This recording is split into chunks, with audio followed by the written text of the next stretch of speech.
أراد أن يأتي أهلا وسهلا ومرحبا وفوق العين فوق الرأس. من لا يريد يروح والقلب داعي له، ما في أي مشكلة. أنا طبعا أنهيت الآن بث مباشر. ذكرت بعض التناقضات الذي وقع فيها المحبوب السالك. كانت تناقضات خطيرة جدا وتاريخية صارخة، وقيمت أنا أداءه. أنا هذا رأيي أنا. طب قبل أن أخذ آراءكم أنتم، كان مهزوزا جدا في الحلقة الثانية، لم يستطع أن يجيب على أي سؤال للأسف الشديد، وكان متخبطا بطريقة واضحة جدا. الكل كان يدرك أن هناك كان تخبط، وأنا يدرك أن هناك كان تخبط، والرجل بعض الأسئلة كانت بالنسبة له كانت تنفجر كاللغم في وجهه، لدرجة أنه كان يلتفت يمينا وشمالا. قفلوا ميكروفوناتكم الأخ والأخت اللي فوق. الأخت اللي فوق قفلي ميكروفونك. أيوه. التناقضات كثيرة جدا، أنا ذكرت منها 4 أو 5 تناقضات هي في اللايف، من أراد أن يرجع إليها في اللايف على الفيسبوك وعلى التيك توك، على اليوتيوب عفوا.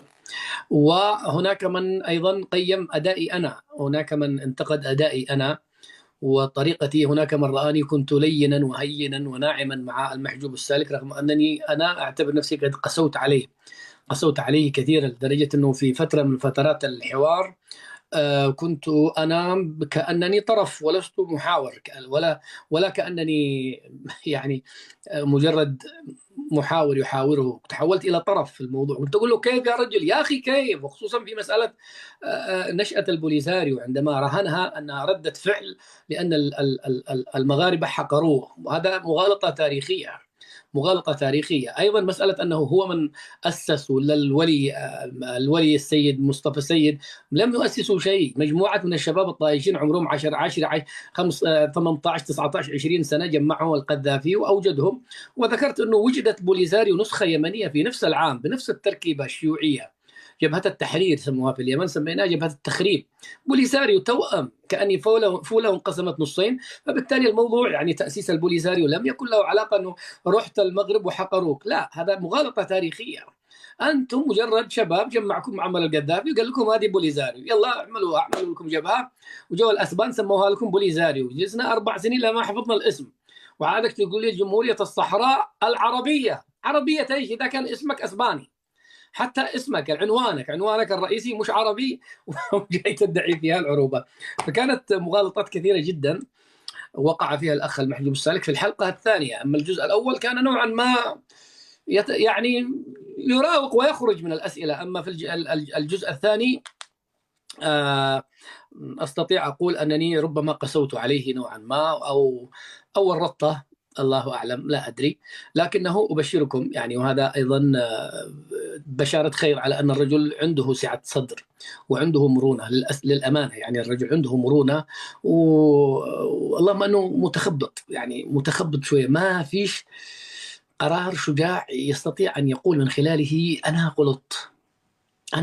غلط. 47 سنة ونحن نهان. شوفوا موضوع الإهانة، هذه إقرار ذكرها تقريبا، أنا ربما أحصي لكم 15 مرة الذي ذكرها المحجوب السالك أنه أهين. ومن من الكل. تخيل أن يهينك الجميع. تخيل أنك أينما يممت وجهك أهنت. قال حقرونا المغاربة، حقرونا الجزائريين، حقرنا القذافي، حقرنا أبو مدين، حقرنا بعدين البوليساريو نفسه، جبهته نفسها الذي هو أسسها حقرته. يعني واحد محقور مهان، أينما توجهه لا يأتي بخير.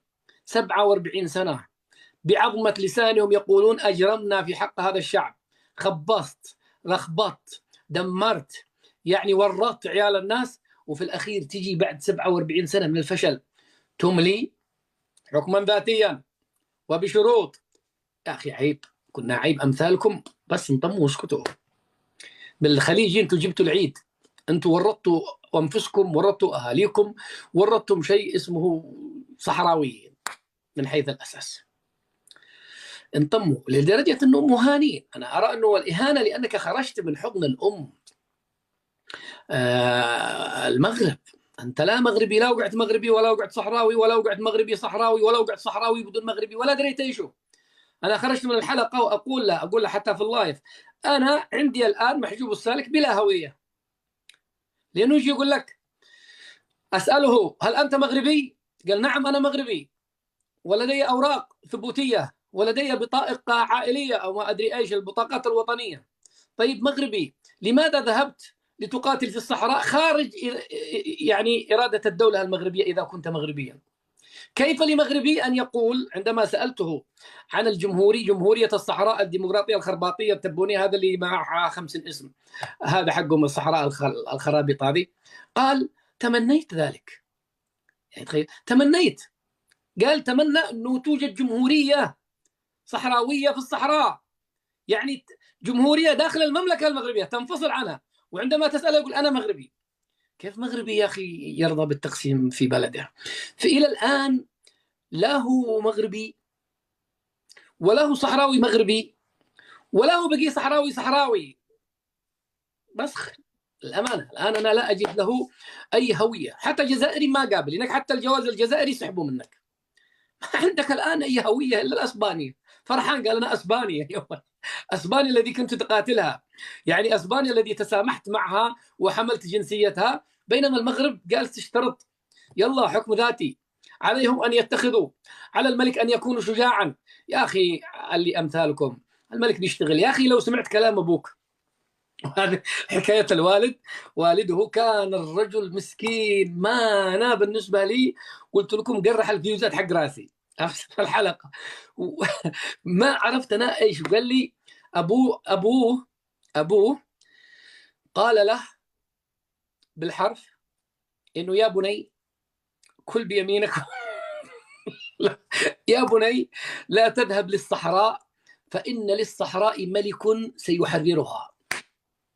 والله إن أبوه كان عاقل، قسما بالله إن أبوه كان رجال للأمانة. شوف إيش قال له أبوه، شوف إيش قال له أبوه وكررها، يا بني لا تذهب للصحراء. كان طايش، كان عمره 20، ما في راسه إلا لينين وماركس، كلهم هذيك الأيام لو تفتح روسهم لينين وماركس، شيوعية بغيضة، ما في أوسخ من الشيوعية. ليش المغرب بخير؟ لماذا المغرب مملكة هادئة وادعة إلى الآن؟ لأن لم تدخلها شيوعية. والله لو فرضا وانفصل الجنوب هذا وانفصل الأقاليم الجنوبية وحكموها البوليساريو الشيوعيين لرأيتوهم يتمنوا ولو بارقة أمل مغربية، لكن الحمد لله أنهم فشلوا. أيوة، ايش قال لك أبوك يا المحجوب؟ قال والله قال لي لا تذهب إلى الصحراء فإن للصحراء ملك سيحررها. طيب كلام أبوك صح يا المحجوب السالك؟ لاحظوا معي بس، لاحظوا أنتم حجم التخبط. أنت كيف ترى كلام الوالد؟ قال أبي كلامه صحيح، ومن لا يسمع كلام أبيه فهو مسخوط الوالدين وعاق والديه، وكلام الأب والأم بركة وكذا وكذا. طيب هل أنت سمعت كلام الوالد؟ قال لا أنا ذهبت للصحراء. ليش؟ قال للنضال والكفاح لحظة، قلت له لحظة في اللقاء، لا تجنني، لا تحمقني، لا تقرح الفيوزات. كيف كلام أبوك صح ورحت عملت عكسه؟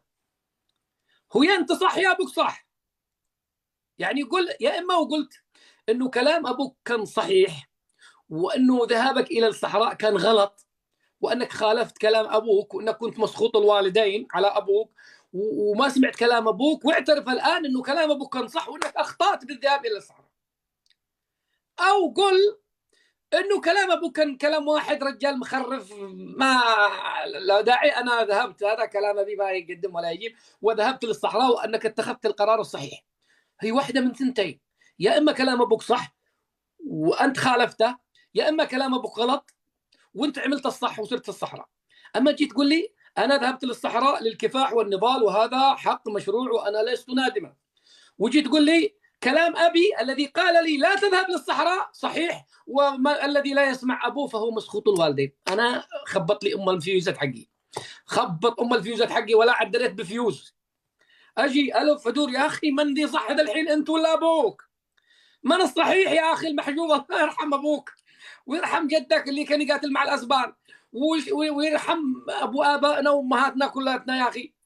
لكن اخرج من هذا التخبط والحالة الذي أنت فيها. التخبطات كثيرة جدا. أنا لا أريد أن أحرق عليكم مداخلاتكم، سأترك لكم المداخلات، فقط أريد قبل أن أعطيكم الميكروفونات أنه أنا وضعي ما كان مريحا أبدا. الذي انتقدوني وقالوا سار السؤال الفلاني وانت ما عملت السؤال الفلاني، والذي يقول انت كنت قاسي عليه، والذي يقول انت كنت لين عليه. ارضاء الناس غايه لا تدرك. انا لست صحفيا على فكره ولا اكاديميا، انا يمني عنده فراسه شويه، عقليه نظيفه، وعندي ناس مثلكم طيبين اطلع اخاطبهم. يعني ضروري الشهاده؟ قال لك انت واحد انت صحفي، من يعني ضروري ادي لك شهاده ان انا صحفي؟ يا اخي مش صلحوا لك 50,000 صحفي انت. ها تعال انت حط 70,000 صحفي في كفه، وحط سعد الشرعي في كفه، وحطهم بشهاداتهم، حطهم بشهاداتهم بجامعاتهم كلهم، وتعال شوف من اكثر الناس تاثيرا. شغلتون انتم والشهاده هذه يا اخي، بلا في شكلكم انتم والشهاده. قال لك واحد من يكون اسعد الشرعي علشان يخاطب المحجوب السالك؟ من هو المحجوب السالك؟ يعني خير يا طير. قال اسعد الشرعي ما مؤهلاته؟ ما عندي مؤهلات يا اخي. مؤهلات ايش؟ انت جاي تعطيني وظيفه ولا جاي اطلب من ابوك انا وظيفه؟ مؤهلاتي انني عاقل، ان معي عاقل، ان معي هنا مخ بيشتغل.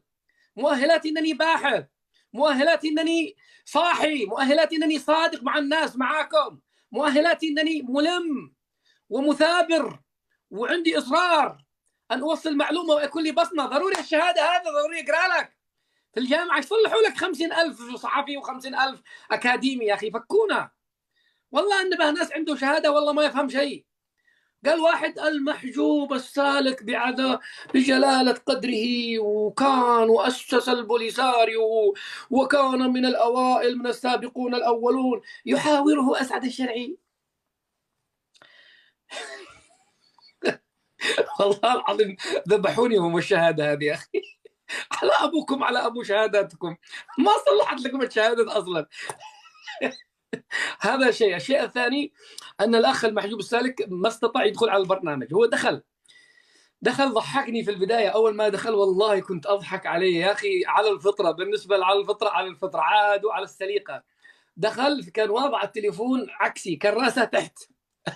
الرجال كراسة تحت، فأقول له اقلب التليفون عشان تنعدل هكذا. قال لي يا أخي اقلبني أنت. كيف أقلبك أنا؟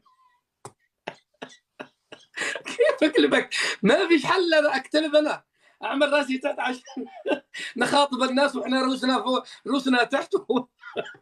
فمسكين كان يعمل التليفون هكذا ووقع راسه عرض هكذا، وقلب التليفون ووقع راسه تحت. فلما البرنامج نفسه عمل له بلوكت. البرنامج البرنامج هذا اول واحد يدخل ما عنده راسه مقلوب. يا اخي قلب التليفون اذا عملته عمودي بيرجعك كما كنت. انا لي منعك، كان قالبه قلب. هذا حق الشاحن فوق وهذا تحت. تعبت انا وهو، والله تعب. كان يدور هكذا، ومره يجي راسه هنا في اليمين، ومره يجي راسه في الشمال، ولا مره جاء راسه مستقيم الا مره. اول ما قلت ايوه ثبته كذا، ثبته ارجوك ثبته، خرج من البرنامج، وخرجه ورا خرجه ورا خرجه، لما البرنامج عمل له بلوكت ولا عاد دخل ولا هم يعرفون. يلا نبدا النقاش معكم. نقاش ارجوكم، اتمنى انا الان اقول لكم الاولويه للاخوه الصحراويين ان وجدوا اهلا وسهلا. الذي ما يشتي طريق تسد ما ترد، الله يفتح عليه، ما غير مأسوف عليه. من جاء اهلا وسهلا فوق الراس، من سار في حريقه تاخذها. ساخذ المداخلات، اختصروا رجاء، تختصروا. اضربوا في العمق، قيموني انا، قيموا المحجوب السالك، اذكروا ما كنتم تريدوه. لو انكم كنتم مكاني ماذا كنتم ستقولون؟ وافعلوا. وهذه الميكروفونات لكم باختصار. اتمنى انه تدخلوا في الموضوع طوالي بدون مقدمات. الاخ اللي تحت تفضل. روم. اخ اسعد، السلام عليكم. وعليكم السلام. اول حاجه فهمتي انايا كمغربي كنعتز ان الطريقه باش كتدافع بها على المغاربه، شكرا بزاف. حنا المغاربه معروفين برحابه الصدر، وكنسمعوا الراي والراي المخالف، وكنتناقشوا، كنحاولوا نتناقشوا، نبركوا على الطبله ونتناقشوا ونخرجوا بواحد الريزولتات تكون مزيانه لكل شيء. احسن حاجه ان الطريقه باش كتكلم بها نتايا طريقه كتعجبني انا بزاف. انا بيرسونيل ما كتعجبني، شخصيا كتعجبني. فاش تكلمتي مع الاخ السالك، حوار كان زوين، اسئله كما كنقولوا بيرتينونت، مشاو للهدف، اسئله هادفه. دونك انا ما عندي ما نزيد. انا غير احد المعلومات نعطيهم الاخ ديالي على قبل الجزائر. انا من راجل من يطلع شي جزائر ديال قادر ولا شي حاجه، غتسولوا لي يا اخي، نقول ليه المينيمم ويج في الجزائر هي $120 بالشهر. اكتبها لي عندك، 120 دولار في الشهر. بس المعيشه بالجزائر، المعيشه بالجزائر لحظة، هذا. ليس نعم سيدي. موضوع الجزائر. عندك كلام عن المحجوب السالك، أنت شاهدت الحلقتين، قيمها، لا شاهد فقط. تذهب إلى الجزائر. تسمعني؟ انا انا بالحكم الاصول ديال الوالده عندي من جهه الحامله. أوكي، أنا إذا تريد أن علق على الجزائر في إطار ما قاله المحجوب السالك. أنا لا أريد أن يخرج النقاش اليوم خارج إطاره، أنا أريد أن يبقى في نفس الإطار. نعم يا اخي، إذا تكلمنا دابا، المشكل ان النظام الجزائري هو الوحيد اللي ما فراسوش انه راه كيدعم الجزائر، كيدعم البوليزاريو بطريقه مباشره في ضد مصالح ديال المغرب. اذا رجعنا للتاريخ، التاريخ ما مشوش التاريخ القديم، مشو غير التاريخ الحديث. الطريقه باش تاسست البوليزاريو والجزائريين كاملين عارفين هذه القضيه، ولكن باش يخرج ان جزائري حر ويتكلم يقول راه حنايا كندعموا البوليزاريو من اموال الشعب الجزائري، ما يقدرش يقولها، امبوسيبل، ما يقدرش يقولها. انا اللي طيب كضرني في خاطري هو ان الشعب الجزائري، احنا المغاربه، جيتي عندنا المغرب الاخ سالي، واش شي واحد سب الشعب الجزائري؟ احنا ما كنسبوش الشعب الجزائري، عندنا ما علاقه الدم، الناس اللي كاينين في وجده راه ديجا مزوجين المحجوب السالك، نعم. أنت شاهدت اللقاء، شاهد اللقاء، نعم. نعم. رأيك في اللقاء، كيف كان أداءه؟ هو كان الاداء أصاب ديالو ضعيف. أصاب، أخطأ، تخبط؟ لا، اخطا في كثير من الامور، ولكن شوف، نعاود نقولها، راه ماشي الدبلوم اللي غيبين الحنكه ديال الصحفي السيد اللي كيحاور، ماشي الدبلوم، راه الاكسبيريونس اللي كما كنقولوا التجربه والحنكه ديال الشخص كتبين الكلام. انا ديجا شفتك على قناه الجزيره الطريقه باش كتحاور بها، يعني السيد طيب أخي، الاخ سالك ما كانش موجد مزيان، وكنت انت متفوق عليه في بزاف ديال الاسئله اللي ما كانش عنده اجوبه عليهم. طيب شكرا لك، أشكرك شكرا جزيلا لك أخي. شكرا، بارك الله. أخي ياسر تفضل. الله السلام عليكم ورحمة الله تعالى وبركاته. وعليكم السلام ورحمة الله وبركاته، أهلا وسهلا ومرحبا. تحياتي. هو أدخل ديريكت في الموضوع. هو الحقيقة من قال لك أن أسعد الشرعي ليس هو الشخص الذي كان يجب أن يناقش المحجوب السالك. نعم صحيح، حقيقة هذه أنا أؤيده، وأسعد الشرعي قد تجرأ، لأن المحجوب السالك من كان يجب أن يناقشه هو مفتش الشرطة، هو الاستخبارات، هو المحكمة، هو السجن على ما قام به من جرائم.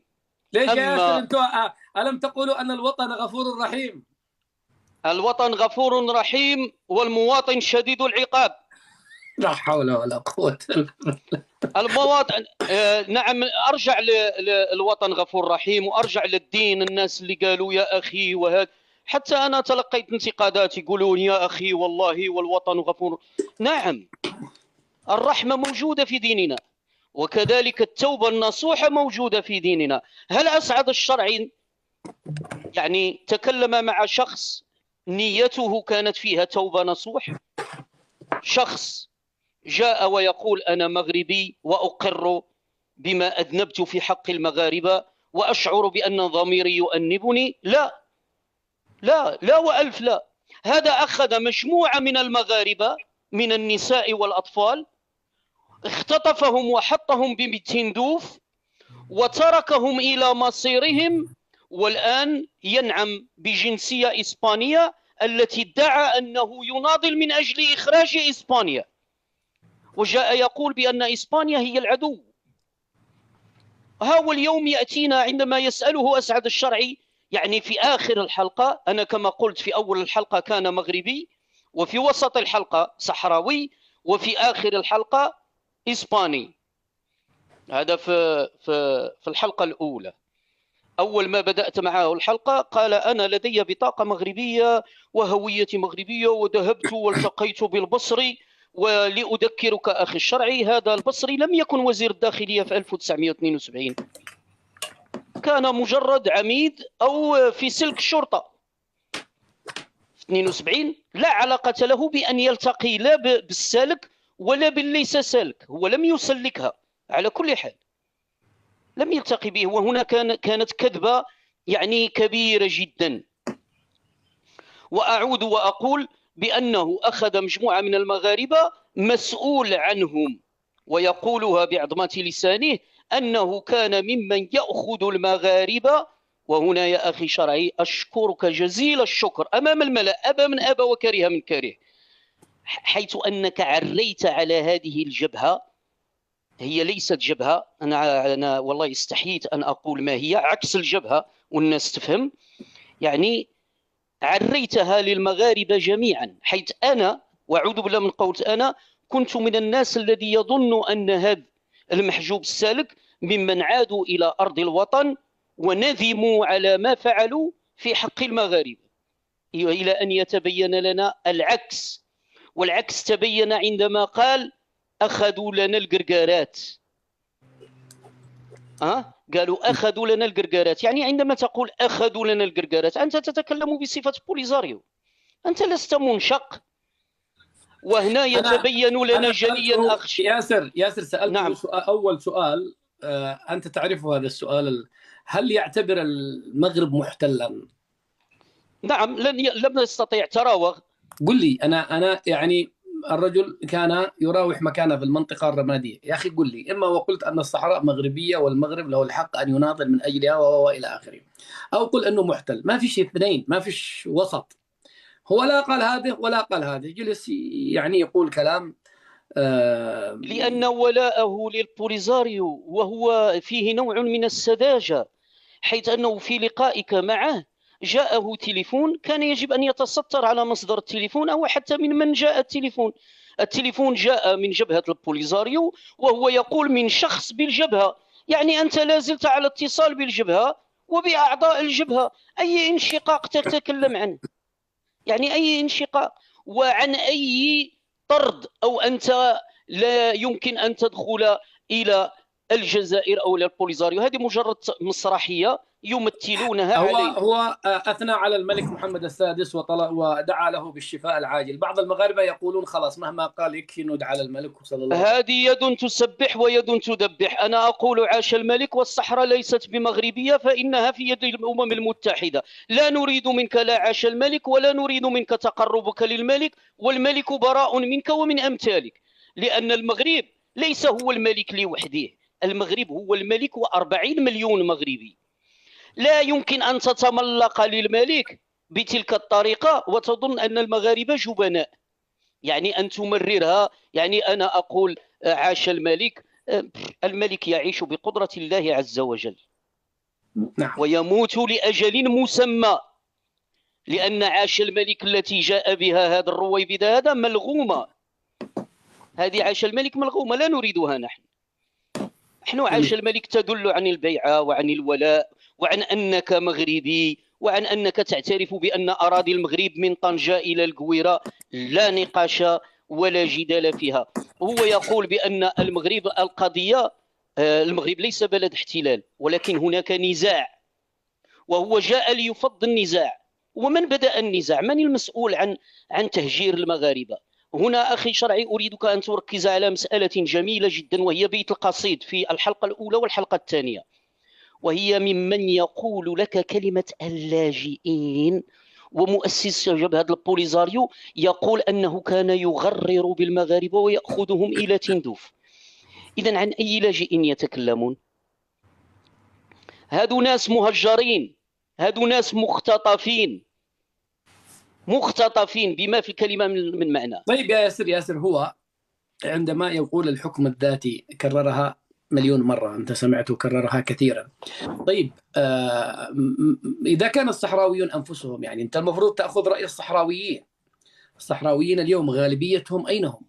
أين غالبية الصحراء؟ إذا كان الذين في تندوف كما تقول أنت لا يشكلون حتى 28% منهم مغاربة، والبقية أزواد وجزائريين وماليين ولفيف. طيب الصحراوي الذي في العيون والداخلة وكلميم وطنطان وهذه المدن، أنت عملت حسابك هل هم يريدون حكم ذاتي ولا أنت لوحدك تريده؟ يا أخي أسعد، الحكم الذاتي قائم بذاته، هذا من أهل الكهف، وعليك أن تسجل ما سأقول لك الآن. قضية الحكم الذاتي هي أصبحت سياسة مغربية من طنجة إلى القويرة فيما يسمى بالجهوية الموسعة. ما هي الجهوية الموسعة؟ الجهوية الموسعة هي تقسيم المملكة إلى جهات، مثلا جهة ضرعة، جهة تافلالت، جهة الحوز، جهة كذا، جهة كذا. أنا لا يمكن أن أسميهم يعني بالتحديد، ولكن تم تقسيم المملكة إلى جهات من شمالها إلى جنوبها، كل جهة لها شبه حكم ذاتي. إذا عن أي حكم ذاتي يتكلم؟ احنا الحكم الذاتي نحن فيه، نحن ننتهجه، نحن سياسة الحكم الذاتي قائمة بذاتها. وهو قال بأن الصحراء يحكمها ولد الرشيد. وفين عندك المشكل؟ ولد الرشيد يحكم في الصحراء داخل إطار المملكة المغربية. إذا أنت أصبحت خارج الحسابات، لا أنت مع الجزائر ولا مع البوليزاريو ولا المغرب. طيب ابقى ياسر، أنت لا تذهب. في واحد غائب يا جماعة، أنا خايف الآن ربما يخترق البث بواحد يرانا هو وقبيله من حيث لا نراك. قال أبو طالب أنا مطلع 3 فقط، أحاول أطلع الرابط يقول لك أنت الرابع، يقول لك أنت طالع عندك 4، بس ما طالع عندي إلا 3 فقط، أنا ما شايف الرابع. لا أدري هل سيظهر لنا بعد قليل أما، لذلك ابدأوا أنتم في التكبيس وكبسوا ولا تخافوا من القلم، لن أفعله هكذا. أنا طبعا أحب ألعب بالقلم. الأخت أسماء أو سمية. السلام عليكم، تحياتي للجميع. أنا أسماء. نعم. شاهدت الحلقة. أصاب المحجوب السالك في أشياء، وأشياء كانت تناقض، وأسئلة لم يجب عليها. فكانت في ماذا أصاب؟ أول شيء أصاب فيما يخص محتجزين تندوف والتعذيب ومؤامرة الجزائر، وكان متناقضا. وأنهم أجرموا في حق هؤلاء المساكين، هذه أصاب فيها أيضا. هذا أصاب فيها، هذا هو أجرم، واعترف أنه ضميره في الحلقة الأولى ضميره يؤنبه، وفي الحلقة الثانية ينام وهو مرتاح، فكان شوية تناقض. حلوة هذه، حلوة. لحظة أوه مسكتي. في الحلقة الأولى كان ضميره يؤنبه، صح. في الحلقة الأولى كان ضميره يؤنبه، وفي الحلقة الثانية ينام وهو مرتاح. ما شاء الله عليك، انت معناته انت مركزة تماما. كملي. طبعا. وأهم شيء في الموضوع نشأة البوليزاريو مر عليها مرور الكرام، فليفهم الناس من هم بوليزاريو المفروض أن يفسر منهم من النشأة. فلو سمحت أنا بعطيك ما لم يجب عنه السالك والنشأة وكل شيء. قال في السبعينات كانوا طلبة في الجامعات المغربية بالجنوب والرباط، وهي مراكش والرباط. كان الاتحاد الوطني المغربي للطلبة مهيمنا آنذاك على الجامعات، والنقابة الوطنية للتلاميذ مهيمنة على الثانويات، وهاتين المنظمتين كانت تسيطر عليهما منظمة إلى الأمام التي يقودها اليهودي المغربي أبراهام السرفاتي وعبد اللطيف اللعبي، ومنظمة 23 مارس، وهما منظمتين ماويتين تتبنيان نهج الماركسية اللينينية وتؤمنان بالمادة وتحاربان الإسلام.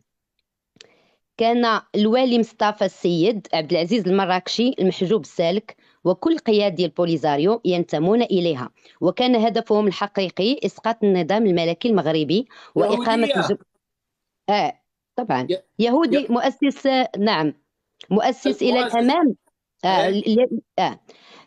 فهو قال لك بأنهم كانوا يصلون يصومون، وهذا لم يكن. إذا كان يصلي ويصوم فما لازم يخطفوا الناس ويقتلوهم. المهم anyway، فهاد المنظمتين كانتا ماويتين تتبنيان نهج الماركسية اللينينية تؤمنان بالمادة وتحاربان الإسلام. كان الوالي مصطفى السيد عبد العزيز المراكشي المحجوب السالك وكل قيادي البوليزاريو ينتمون إليها، وكان هدفهم الحقيقي إسقاط النظام الملكي المغربي وإقامة الجمهورية المغربية الشعبية. وهاتين المنظمتين كانتا يتحالفان مع كل الجبهات الماوية في العالم العربي. كان حلفاؤهم الجبهة الشعبية لتحرير فلسطين بقيادة جورج حبش، والجبهة الديمقراطية لتحرير فلسطين بقيادة نايف حواتمة. يعتبرون اليمن الجنوبية التي كان يترأسها آنذاك سالم ربيع علي الدولة الاشتراكية الحقيقية الوحيدة في العالم العربي. ايوه تمام. هذا الشيء لم يقله ضيفك. وجبهة تحرير ظفار مثلهم الأعلى اللي كانت سلطنة عمان ظفار في وتمولها عمان. اليمن أيوة. الجنوبية. لا ربط جميل، ربط تاريخي مهم جدا. هو لا يعرف فلسطين يا سميرة، ولا يعرف حتى العالم الفلسطيني. أسماء ياسر من كدقيت أسماء أسمع. أيوة كملي. لأن أنا كنت أنتظر منه يعطينا هذه النشأة لكي يتسنى للمشاهدين أن يفهموا هذه الجبهة الأهداف وكل شيء، فهو مر مرور الكرام. قام الوالي مصطفى بالاتفاق مع ليبيا والجزائر لإعلان الجمهورية الصحراوية الوهمية. فكما أن اليمن الجنوبية القاعدة الخلفية لتحرير ظفار، الجزائر كانت قاعدتهم الخلفية. والهدف ليس كما يدعون تحرير الصحراء المغربية، بل الهدف هو إسقاط النظام الملكي، كما أن جبهة ظفار كان هدفها تحرير كل الجزيرة العربية. بالضبط. لذلك كانت إلى الأمام تساند البوليزاريو، وحضرت مؤتمر تندوف ومؤتمرات مدريد وباريس. لهذه الأسباب كما قال احتقرهم المغرب لأنهم كانوا يريدون إسقاط الحكم، ونعتهم كما ادعى إدريس البصري بالرعاع. فكيف تأمن لهؤلاء وهم كانوا يريدون الانقلاب وتقسيم البلاد؟ وهناك من يرجع. نعم، أنا أريد قبل أن تخرجي من هذه النقطة مهمة، الإخوة الحاضرين في البث، هذا ربط تاريخي مهم. أنا ربطته في اللايف اليوم عندما قلت له أن لدينا في اليمن الشمالي، على فكرة يا أسماء، في اليمن الشمالي وليس الجنوبي، في منطقتي أنا نفسي أتذكر القذائف في حرب الجبهة، كنا نسميها الجبهة، نفس الاسم. لكن من أين جاءوا؟ من الاشتراكية التي كانت في الجنوب، والذي كان يرأسها في ذلك الوقت سالم ربيع علي. كلام جميل. هذا الكلام لا يفهمه كثير من الإخوة المغاربة. ركزوا يا أخواننا في المغاربة، عندما تتحدثوا عن نشأة البوليزاريو لا يأتي واحد يقول الولي مصطفى السيد أسسها، السالك ما أسسوا شيء. هذه جبهات شيوعية غرست في أماكن معينة لقلب نظام الحكم، وخصوصا الملكيات. عندكم ملكية يريدوا إسقاطها، وفي ظفار عندما ذهبوا من الجنوب، من جنوب اليمن إلى ظفار لإسقاط الممالك والأسر التي تحكم في الخليج. في نفس العام يا أسماء، أنت وجميع والمغاربة، وافهموا هذا السرد التاريخي ومهم جدا جدا. لابد يعني تخرجوا أنه البوليزاريو هذا منتج مغربي، لا كان منتج شيوعي موجود في اليمن، موجود في كوبا، موجود في ظفار، موجود في شمال اليمن. وجدت هذه جبهة التحرير كانوا يسموها، لكننا سميناها التخريب. كانوا مخربين، كانوا يسممون الآبار ويغتصبون النساء، ولقموا الأرض. 14 مليون كان عددنا في اليمن الشمالي، 14 مليون كان عددنا هكذا، لكل مواطن يمني لغم. ما زالت إلى الآن تنفجر. في نفس العام الذي أسست فيه البوليساريو أسست هذه جبهة التخريب. يعني عندما أنا أدرك ومطلع على الشأن اليمني، وهذا الكلام هم استمروا من 73 إلى 83، يعني أصبحت شاب، أنا عمري أكثر من 12 سنة، أدرك وأرى وأقرأ صحف من يومها، وأقرأ مجلات، وأقرأ كذا، وأسمع أبي وأسمع الناس يتكلمون عن جبهة التخريب وما فعلته. عندما أنا اطلعت بعدين على ملف الصحراء وأدرس الذهنية الصحراوية، البوليزاريو تحديدا نفس عقلية من كانوا يحكمون في هذه جبهة التخريب. الشيوعيين تحكمهم الشيوعية واللينينية، وكلهم كانوا شباب طايشين في العشرينات، لا يفقهون شيء، متمترسين على لينين وماركس وجيفارا ومتعارش من هذا الكلام الفاضي كله، ومنطلقين هكذا، وإجرام، لا دين ولا ضمير ولا حاجة. فهذا السرد التاريخي الذي أنا تطرقت له في البث في اليوتيوب وفي الفيسبوك، وتوسعت فيه الأخت أسماء عندما ذكرتني ظفار في عمان، وهي أيضا ملاصقة لليمن، وكان نفس المخطط، فشلوا في اليمن الشمالي فذهبوا إلى ظفار، يعني على أساس أن تكون محطة إلى دول الخليج ليسقطوها جميعا. هذا سرد تاريخي حتى يعلم المحجوب السالك نفسه، إذا كان لا يدري، لأنه واضح أنه كان مغيب، بالدليل أنه لا يعلم علم فلسطين وعمره 20 سنة. ده كنا نعلمه عمرنا صغار، احنا نعرف علم فلسطين يعني، وفتحنا عيوننا على علم فلسطين. إذا كان لا يعلم فليعلم. في مسألة احنا والله حقرونا الجماعة في المغرب كردة فعل لهذا الاحتقار، رحنا عملنا البوليساريو، هذا كذب، هذا مغالطة تاريخية. أنت لم تفعل شيء، أنت جيت مجموعة شباب وجدوكم، كان معاكم قعاش هكذا، يمكن تجلسوا شهر شهرين سنة ما تتغسلوا، حالتكم حالة شيوعيين ما تدروا بشيء، جمعكم معمر القذافي وهو الذي كان يدعم كل هذه الجبهات المنطقة، كأنه الوكيل للمنطقة هذه، أي جبهة شيوعية معمر القذافي هو المطلوب، هو الذي يدعم في هذا الأمور. سرد تاريخي مهم، أتمنى أن يرابطوها الإخوة المتابعين. كمل يا أسماء ثم نأخذ الأخ أبو طالب. طيب، هناك من يرجع نشأة البوليزاريو إلى اللحظة التي قمعت فيها السلطات المغربية بقسوة مظاهرات مجموعة من الطلبة في أزقة طنطان التي كانت تابعة إدارية لعمالة طرفاية سنة 1972، حينما كانوا يحملون شعارات مناهضة للنظام الملكي. قام الوالي مصطفى بالهجوم على إقليم طاطا، وكان هدفه احتلال مراكش وجعلها عاصمة الصحراء المغربية. وحين فشل انطلق بالدبابات والمدرعات المزودة من طرف ليبيا والجزائر لاحتلال نواكشوط، وقتل هناك في المعركة، وهذا لم يذكره طبعا سالك. كانوا يتلقون الدعم من كوبا، كوريا الشمالية وألبانيا. كانوا يقتلون ويخطفون الصحراويين الذين رفضوا الذهاب معهم، يغتصبون ويرسلون أطفالهم المخطوفين إلى كوبا للتدريب الإيديولوجي والتدريب على السلاح، انتقاما كما قال للكرامة السالك رعاع، كلمة رعاع. استشهد عدد كبير من المدنيين المغربيين الصحراويين والعسكريين. حين قال الحسن الثاني رحمه الله الوطن غفور رحيم، هرب الكثير من قيادي بوليزاريو وزعماء زعماء قبائل مثل جماني الحضرامي ولد الرشيد والشيخ بيد الله، ومنحوا مناصب عليا في الدولة، سفراء، وزراء، برلمانيين، ورؤساء جهات. فكما قال لك المرة اللي فاتت أن الصحراويين إذا عادوا من المخيمات لا يجدون بيوت يسكنوا فيها، وهذا غير صحيح، لأن الامتيازات التي يمتاز بها أهل الصحراء أكثر من باقي المدن المغربية، حيث المعيشة أرخص، يعطونهم أراضي ومعاشهم مرتين. فهذا هي كنت حابة نشأل. أشكرك شكر جزيل. العفو. أما فيما يخصك فأسئلتك ما شاء الله كانت مباشرة هادفة، فهو لم يجيب عليها. بالنسبة للأسئلة ليست أسئلتي، يعني هي أسئلة الجمهور للأمانة، حتى أكون منصفا. ربما أنا إذا كان لي من ميزة فهي في طريقة طرح السؤال أو في توقيت طرح السؤال، أما الأسئلة هي من الجمهور. أنا قرأت أكثر من 4000 تعليق، 4000 تعليق قرأتها وكلفت نفسي وغربلت أهم الأسئلة التي تثبت الولاء، هل هو مغربي أم ليس مغربي، هل يرى المغرب محتل أو ليس محتل، وعن نشأة البوليساريو. هذا دي كانت أهم النقاط عندي أن أطرحها عليه. أسماء، شكرا جزيلا لك. العفو، تحياتي. شكرا لك. الأخ بين قوسين تفضل. السلام عليكم. عليكم السلام ورحمة الله. على ذكر ما قاله أسعد الشرعي من أن محجوب السالك متناقض، أعتقد بأن أسعد الشرعي هو أكثر إنسان متناقض.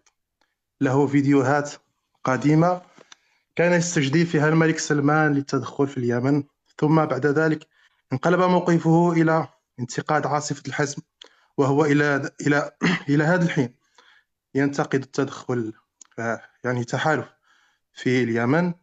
هو لا ينتمي لا إلى الإصلاح ولا الحوثي ولا الشرعية ولا أي شيء، لا يمكن تصنيفه، بحيث هو يشبه السالك في هذا الشيء هذا.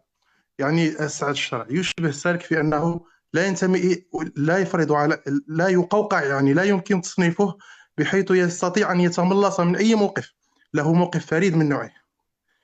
الشرعي كان ينتقد التطبيع بشدة، وكان يعني كان قاسي على المطبعين، ثم صار الآن يهون من التطبيع.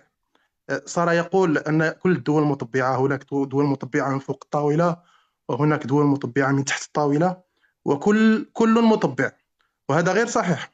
وغدا سيقوم سعد الشرعي بتبرير التطبيع. هذه هي الخطوة المستقبلية إن شاء الله. على أي حال، رجوعا إلى موضوع حلقة محجوب السالك، محجوب السالك أثبت زيف بعض الادعاءات التي المغربية، والتي تقول بأن هناك محتجزين في تندوف. هو قال بأنه بالإمكان، هو قال بأنه لو طبق المغرب الحكم الذاتي الذي اقترحه الملك محمد السادس في 2006 ولا 2007 بمبادرة، لو طبقه سيكون هذا حافزا للصحراويين الموجودين في تندوف من أجل أن يأتوا. يعني هم موجودون هناك بإرادتهم، يعني يسمي الظروف التي هم يعيشون فيها بأي، يعني قيمها. المحجوب السالك يقول أنهم لا يتحركون إلا بترخيص، وهذا دليل على أنهم محتجزين. نتمنى أنك تنطلق من هذا المنطلق. متى سيتم تحرير سكان المخيمات وسكان تندوف حتى يقرروا مصيرهم بأنفسهم، وعند ذلك نتكلم عن تقرير المصير، لا تم ولا تم. المحجوب السالك بعظمة لسانه سأله الشرعي عن حرية التنقل، قال حرية التنقل مضمونة بشرط التوفر على ترخيص. نتمنى تشرح لنا ما معنى الترخيص. أنا في الحقيقة لا أرى من يقول بهذه الدعاية التي تقول أن هناك محتجزون في تندوف غير الدعاية المغربية. أنا أتمنى أن أرى من يتبنى هذا المحجوب السالك يقول أنه كان مسؤول على أخذ المغاربة من المغرب إلى تندوف.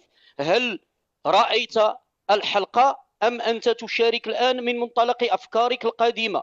المحجوب السالك الذي هو يقول مؤسس من مؤسسي جبهة البوليزاريو يقول أنه نادم على ما قام به من أخذ للنساء والأطفال من داخل المغرب إلى مخيمات تندوف. هل هذا يعني ليس بالدليل الشافي على أنهم ليسوا لاجئين وأنه تم التغرير بهم واختطافهم، أو أنك تكذب الرجل فيما قال؟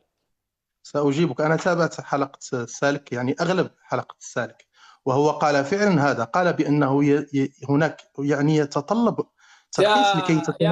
هل أنت سالم الجزائري؟ نعم أنا هو. نعم أوكي نعم جيد صح. كمل. هو قال بأن هناك يعني الترخيص الأمني هذا شيء طبيعي أن تطلب الترخيص الأمني. هذه جبهة مسلحة، هي يعني تأخذ حربا. إذا كنت تريد أن تتنقل من مكان إلى مكان يعني لازم تطلب ترخيص أمني. هناك يعني أيضا هناك زيارات للأمم المتحدة لهذه المنطقة، ويمكنك أن تثير موضوع احتجازك وعدم مقدرتك إلى الذهاب إلى المغرب إن أردت. يعني هذا ليس هناك يعني شبه يعني مخيمات اللاجئين الفلسطينيين. هناك يعني نوع من السيطرة الأمنية الفلسطينية على مخيمات اللاجئين في فلسطين. لا يمكن أقاطعك لأنك تمرر مغالطات. مخيمات اللاجئين في فلسطين لا يمكن مقارنتها بمخيمات اللاجئين بتندوف، لأن الفلسطيني اللاجئ يتوفر على بطاقة لاجئ. أما في الصحراء فأتحداك أن تأتيني بصحراوي له بطاقة لاجئ. هو يحمل هوية صحراوية، لكن على أي حال أنت لا تعترف بها، ولكنه يحمل هذه الهوية الصحراوية. على أي حال أريد أن عذرا يا أخي، عذرا. أنت تقاطعني فتذهب أفكاري وتلخبطها. خليه يكمل للنهاية، وأنت سجل نقاط، وعندما يعود لك الميكروفون فند، بس حتى لا تطول مداخلته أكثر. أبو طالب ينتظر. تفضل يا أخي سالم. إذا كنت تريد أن أنهي مداخلتي سأنهيها، يعني حتى لا تطول مداخلتي. لا، خذ وقتك كاملا. لا شكرا جزيلا. على أي حال كنت أقول بأن المحجوب السالك يعني أثبت زيف بعض الادعاءات التي لا نسمعها إلا في الدعاية المغربية، مثل دعاية الاحتجاز. يعني هناك يعني نوع من حرية الحركة، نوع، لا أقول حرية تامة للحركة لأن هناك حرب بطبيعة الحال. أتمنى أن تتوقف هذه الحرب. أنا لا أتمنى أن نشول. أنا أشعر بالأسف على كل قتيل كان في الجنود المغاربة أو الصحراويين. احنا كلنا مسلمين على أي حال. لا أريد لهذه الحرب أن تستمر، ولكن يعني أي تنقل للصحراويين من المنطقة الموجودين فيها اللاجئين فيها إلى مدينة العيون يجب أن يتوفر من يريد التنقل على تصريح. يعني هذا شيء طبيعي وشيء عادي في اعتقادي. أيضا ما قاله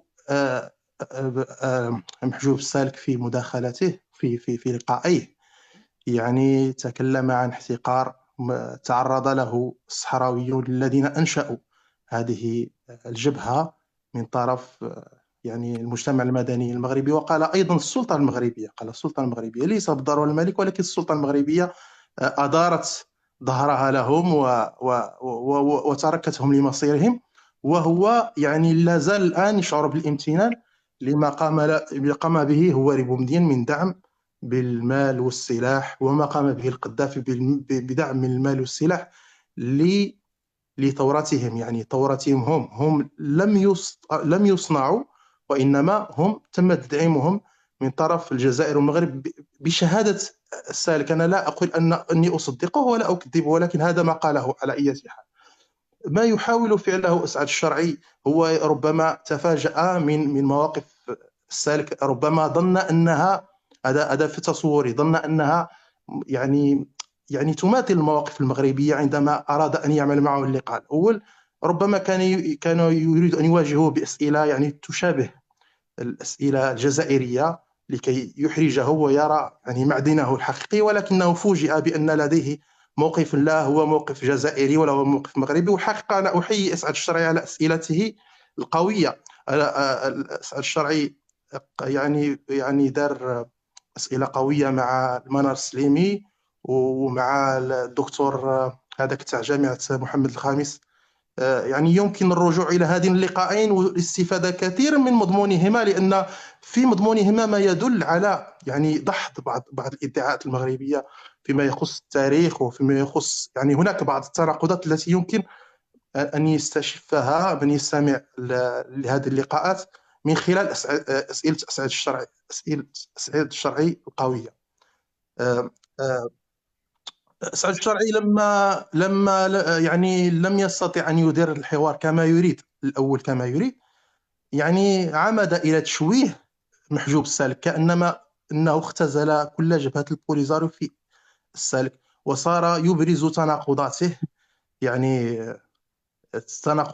تناقضات السالك يعني معدودة عليه، ولكنه هو يعبر عن شريحة من الناس الذين يجب أن نأخذ برأيهم، يجب أن يستفتوا، هم من يجب أن يعبر عن رأيه، ليس أسعد الشرعي يعني بين قوسين شاهد زور.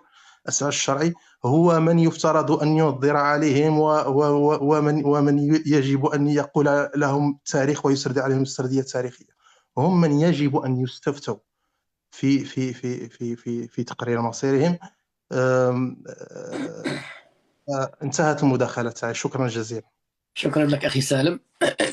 أنا المحجوب السالك لم أكن أعرف أن هناك شخص في هذا الوجود اسمه المحجوب السالك. هذا يعني إلى ما قبل تقريبا شهر أشار علي بعض الإخوة، قفل الميكروفون أخي ياسر ميكروفونك مفتوح. إلى أن أشار علي بعض الإخوة يقولون في واحد اسمه محجوب السالك منشق على البوليساريو. لم أكن أعلمه ولم أؤمل شيء. أنا عندي شجاعة أن أستضيف حتى لو كان ضدي. لا جيت أقول له ولا لي نية لإدارة حوار ولا شيء. أنا أجيب الضيف وأقول للناس اسألوا، وأنا أوصل أسئلة الناس. حتى الأسئلة التي تثني عليها أنت ليست أسئلتي، هي أسئلة الناس، إنما أنا وسيط، أنا مجرد واحد يستخدم قناته لإجراء حوارات مع الناس. هذا كل ما في الأمر. وأنا لم أشوه الرجل، بالعكس أنا أثنيت عليه وقلت إنسان فيه من الطيبة وفيه من التلقائية على السليقة كذا، محترم، أنا أراه محترم. لكنه في الحلقة الثانية ليس تشويها. أنا ممكن أطرح لك أكثر من 20 تناقض. الرجل إلى الآن لا يستطيع أن يحدد له هوية. تخيل هذه بس لوحدها. ما هويتك؟ قلت له أنا مغربي. طيب لماذا عملت خارج إطار الدولة المغربية؟ لا يدري. مرة يقول أنا صحراوي. طيب صحراوي مغربي؟ لا. طيب مغربي صحراوي؟ لا. ويرجع يقول أنا عندي البطاقة وأنا مغربي. طيب لماذا قلت أنك تتمنى وجود جمهورية صحراوية في الجنوب؟ في واحد مغربي يتمنى وجود جمهورية لقيطة يعني تؤسس في جزء من بلده في أرضه. الرجل تناقض في توصية والده، تناقض في مسألة تأسيس البوليساريو، حتى أنت إلى الآن قاعد تجتر الكلام، رغم أن الربط التاريخي كما قلنا لك أن الجبهات الشيوعية كانت تشكل في كل مكان. اللهم أنهم يبحثوا عن شوية شباب طايشين في الصحراء هنا في اليمن في ظفار ويجمعوا بهم جبهة ويعملوا لهم بوليساريو، ولا أسس هذا ولا أسس شيء.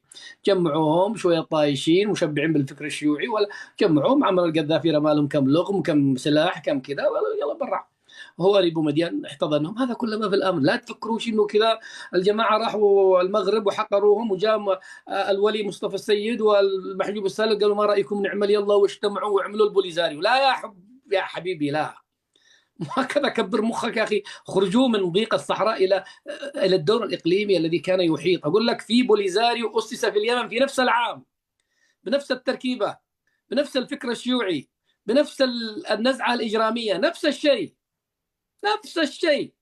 عندنا 50,000 محجوب سالك في جنوب اليمن كانوا شيوعيين مثله، عندنا 50,000 والي. بوليساريو نفس النسخة. هذا شيء أخرجوا منه.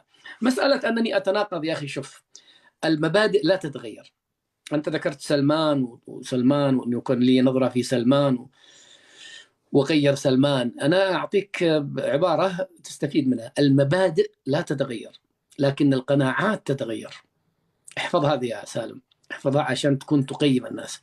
يعني أنت الآن لك نظرة في أسعد الشرعي أنه نزيه وأنه جميل وأنه لا أنت الآن تراني متناقض كذاب كذا. قد تتغير قناعتك فيما بعد بأن الرجل نزيه. هذه قناعات.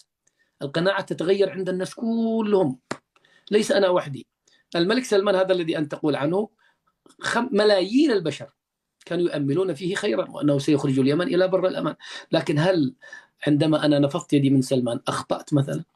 8 سنوات الآن، 8 سنوات وبلدي من سيء إلى أسوأ من تحت راسه. تريدني أظل أقول له تمام تمام تمام تمام؟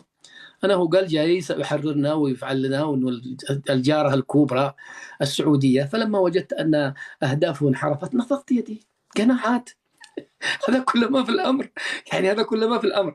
أما تهوين التطبيع هذا من جيبك، هذا الكلام من جيبك.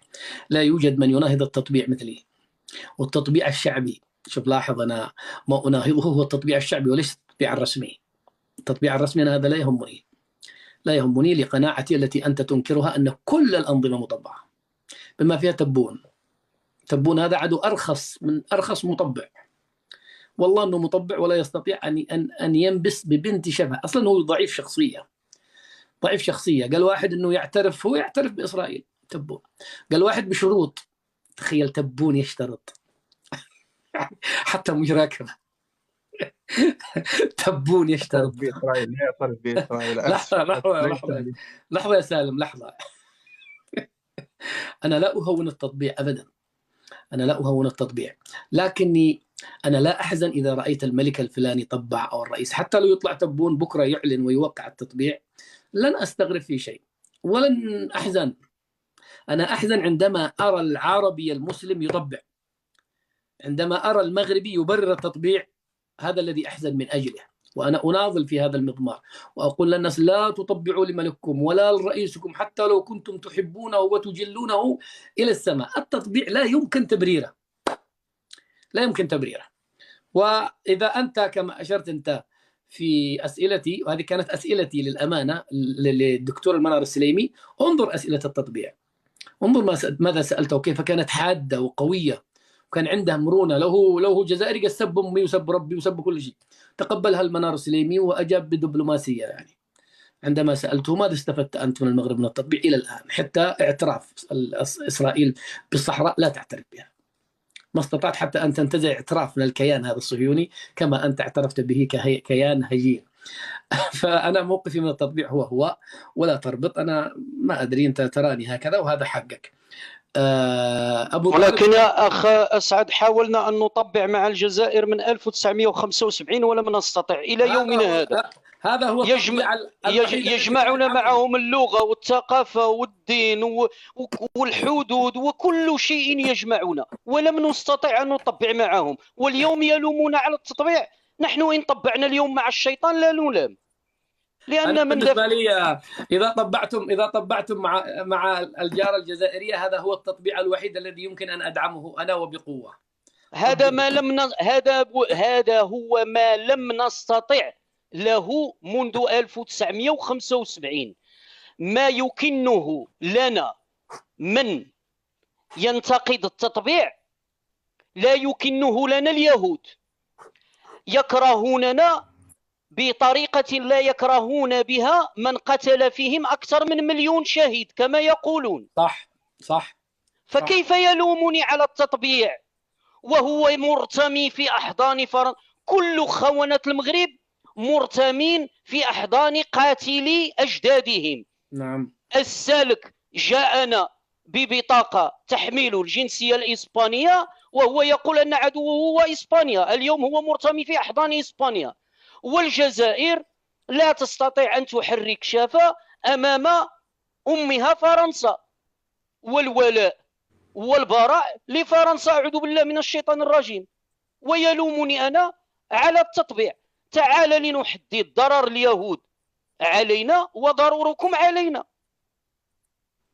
وبعدين احنا كاملين ضد التطبيع، لا نقاش ولا جدال في ذلك. طيب لحظة، في عندي مشكلة في البث يا جماعة، في عندي مشكلة. الإخوة المتابعين البث، في رابع الآن، في رابع موجود في الستيج أنا ما طلعتها. هذه واحدة، ويني هذا؟ أنتم تشوفوها أنا ما أشوفها. أنت تشوفينها؟ حتى أنا لا أراها، لا نراها. إيه هذه دابا كانت طالعة وجاتها مكالمة يا طلعت أختي للسطح. ممكن تخرجي لو سمحتي وترجعي.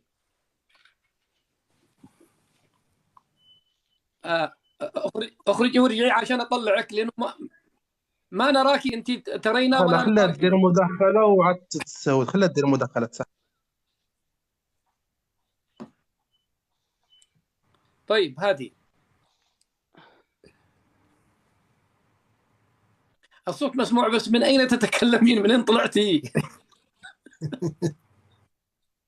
طيب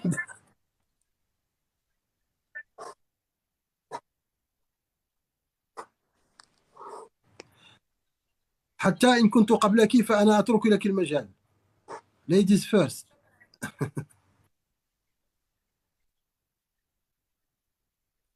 لحظة يا أختي، لحظة. على فكرة صوتك لا يطلع للناس، التعليقات تقول ما في صوت، نحن نسمعك فقط. وفي اليوتيوب لن يطلع صوتك، صدقيني الأفضل أنك تطلعي ثم نعيدك مرة أخرى. إيش اسمك أنت عشان أطلعك؟ فتيحة، اخرجي من البرنامج وعودي مرة ثانية، ولك الوعد أن نطلعك مرة ثانية. هذا أنت خرجت. فتيحة، قل أعوذ برب الفلق من شر ما خلق. أعوذ برب الناس. فتيحة موجودة؟ خلاص خرجت. خذ يا أبو طالب الميكروفون وأنا أبحث عن الأخت فتيحة لأنه أنا وعدتها. هات أبو طالب. مساء النور. مساء الخيرات. ورينا صورتك يا أخي. افتح.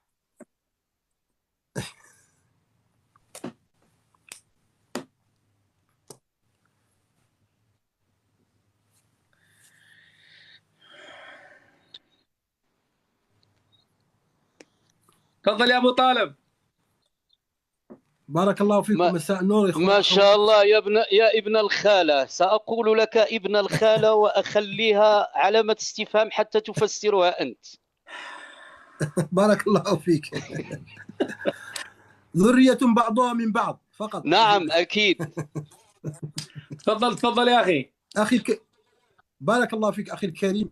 حتى أجيز وأعطي فرصة للجميع وحتى لا أطيل عليكم، أنا يعني ولا أخرج عن الموضوع كما وضعت بالنسبة للقائك يعني الجميل مع الأخ المحترم. أنا أعرفه جيدا وأتابعه، يعني المحجوب السالك. أما تحليلي بالنسبة للمحجوب السالك سأحلل يعني هذا اللقاء من زاويتين. الزاوية الأولى هو تقويم، لأنه هو رجل سياسي، هو الآن رجل سياسي.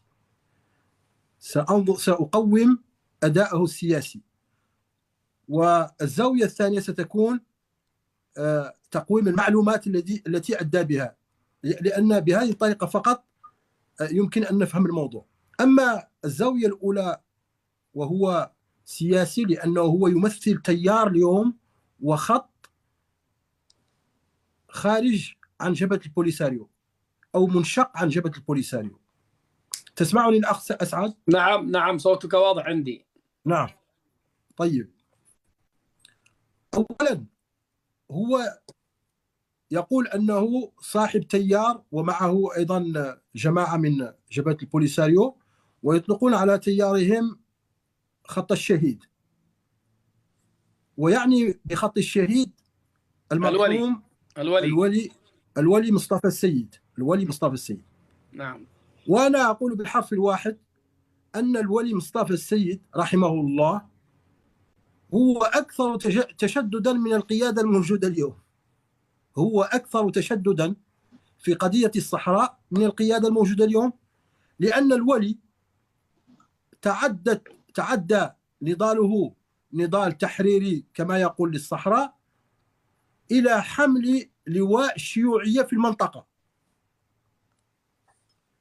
فليفهم الجميع أن وصول الولي بجبهة البوليساريو كان تقدما للشيوعية إلى منطقة أصلا تمتد من المغرب مرورا بموريتانيا إلى السنغال، يعني كما يقال يعني دول فيها التعددية، ودول يعني كما يقال تتبع يعني السوق العالمية الغربية. وبالتالي كان هناك يعني نوع من مواجهة بين الشرق والغرب في يحمله الولي. ولدينا خطاب ليس خطاب واحد للولي يقول أنه سيقوى جيشه إلى أن يصل إلى المغرب ويحرر المغرب وموريتانيا من الإمبريالية، ويصل إلى الرباط ليحطم الملكية. وحاول الوصول إلى نواكشوط، وصل إلى مشارف نواكشوط، جاء ليحتل نواكشوط وادي الذهب هناك، إقليم وادي الساقية الحمراء هناك. هو ترك كل هذا وأتى على رأس مئات المقاتلين ويحمل المدافع إلى أن وصل إلى مشارف نواكشوط ليحتل عاصمة الجمهورية الإسلامية الموريتانية. إذن أنت إذا كنت منشق عن جبهة البوليساريو وتحمل فكر الولي، نحن لا نفهم الآن كما قلت أين هو موقعك. قطعا لست من جهة المغرب، ولم تعد أيضا من جهة هؤلاء الموجودين اليوم، لأنك كسياسي الحل بالنسبة لك هو الحكم الذاتي. طيب، كيف يمكن أن نجمع بين خط الشهيد الذي شرحت الآن وبين الحل الذي تأتي به وهو الحكم الذاتي الذي يعني يقترح المغرب؟ وبالتالي أقول قولا واحدا أن الوصف الذي لدي هو أن هذا السياسي لا إلى هؤلاء ولا إلى هؤلاء، وهذا هو بالنسبة لي كنصيحة أخطر شيء يمكن أن يواجهه أي شخص يريد أن يدخل السياسة أو يحمل تيار، أن يكون له موقف مذبذب وموقف غير مفهوم تماما. هذا يعني كل احترام للشخص. لحظة. أنت أثرت شيء مهم جدا. يعني هو يقصد بالشهيد طبعا الولي. نعم. والولي كما أثبتت أنت أنه كان نهجه أن يسقط الملكية نفسها. نعم.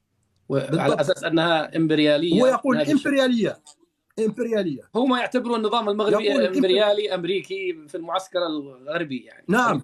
ويعتبر نظام موريتانيا إمبريالي، نظام مختار الددة رحمه الله إمبريالي، والنظام المغربي إمبريالي. إذن ما الجديد الذي جاء به في خط الشهيد؟ يعني هي بوليساريو يمكن أوسخ من الموجودة الآن. هو أنا لا أفهم. هو يريد، هو يقول أن القيادة الآن انحرفت عن خط الشهيد، ويقول له الشهيد انحرفت عن خط الشهيد. وأنت سألته أين توفي الولي وهو قال لك ببندقية، لم يقل لك الأخبار الحقيقية. يعني الولي كان أتى في موريتانيا، أمسكوا معه مشروع في أوراق لقلب نظام الحكم في موريتانيا. وأقول لك أنه كان باتصال بمجموعة في موريتانيا معروفة لدينا باليسارية. وكما قلت أنت بالضبط هذا هو الوصف.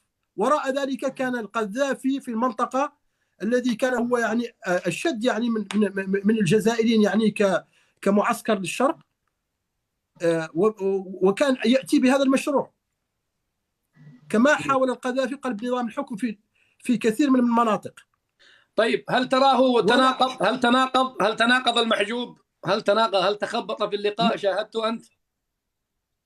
نعم، هو كما قلت لك كسياسي، أنا بالنسبة لي متناقض. هو كموقف كرجل سياسي هو متناقض، يعني يعني هو اليوم موقفه السياسي أو التيار السياسي الذي يقود، أنا بالنسبة لي في الحقيقة لا مكان له.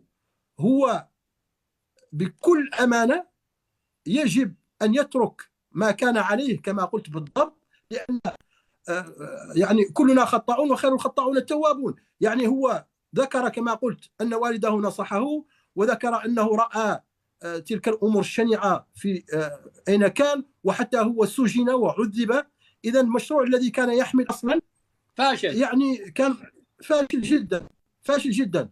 طيب أنت الآن اقتنعت أن بعد 47 سنة أنه هذا الاقتراح الذي اقترح الملك المغربي أنه اقتراح محترم، وكما وصفه كثير من العالم بأنه جدي، ويجب أن تشتغل على، إذا كان لك خط يجب جديد، يجب أن تشتغل على هذا بطريقة واضحة، لا تدع مجال للبس. اليوم أنا أول دخلت شيئا ما مع إخوة جبهة بوليساريو، هم يعني يقولون أن محجوب السالك مرر بعض الأمور ضد المغرب.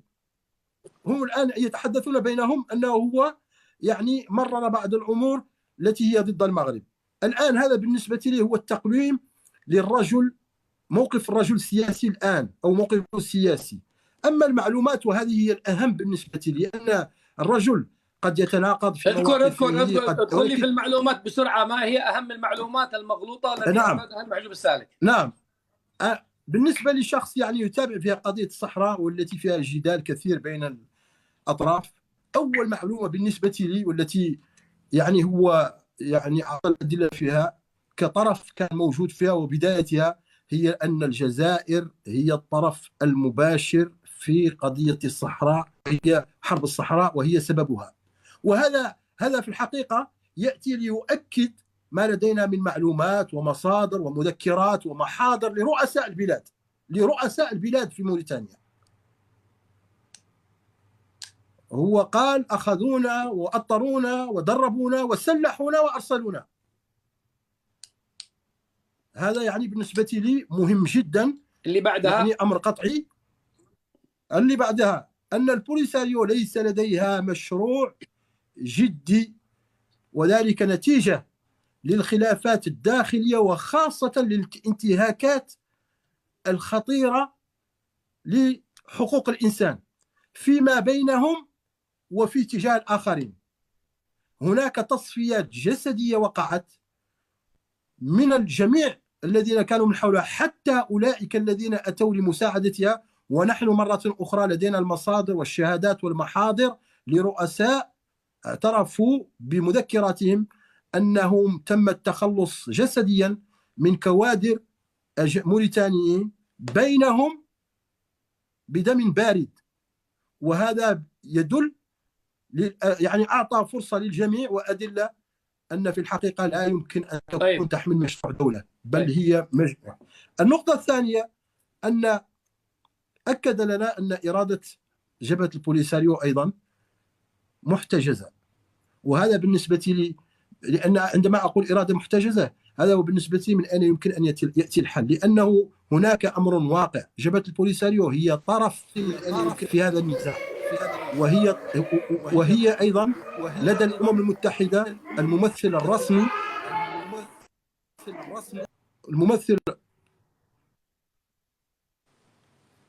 هي أيضا الممثل الرسمي لدى الأمم المتحدة للصحراويين. هذه أمور يجب أيضا أن نواجهها بكل شجاعة. طيب. هناك لدى الأمم المتحدة هناك طرف. دقيقة إضافية، اختصر في دقيقة، آخر دقيقة.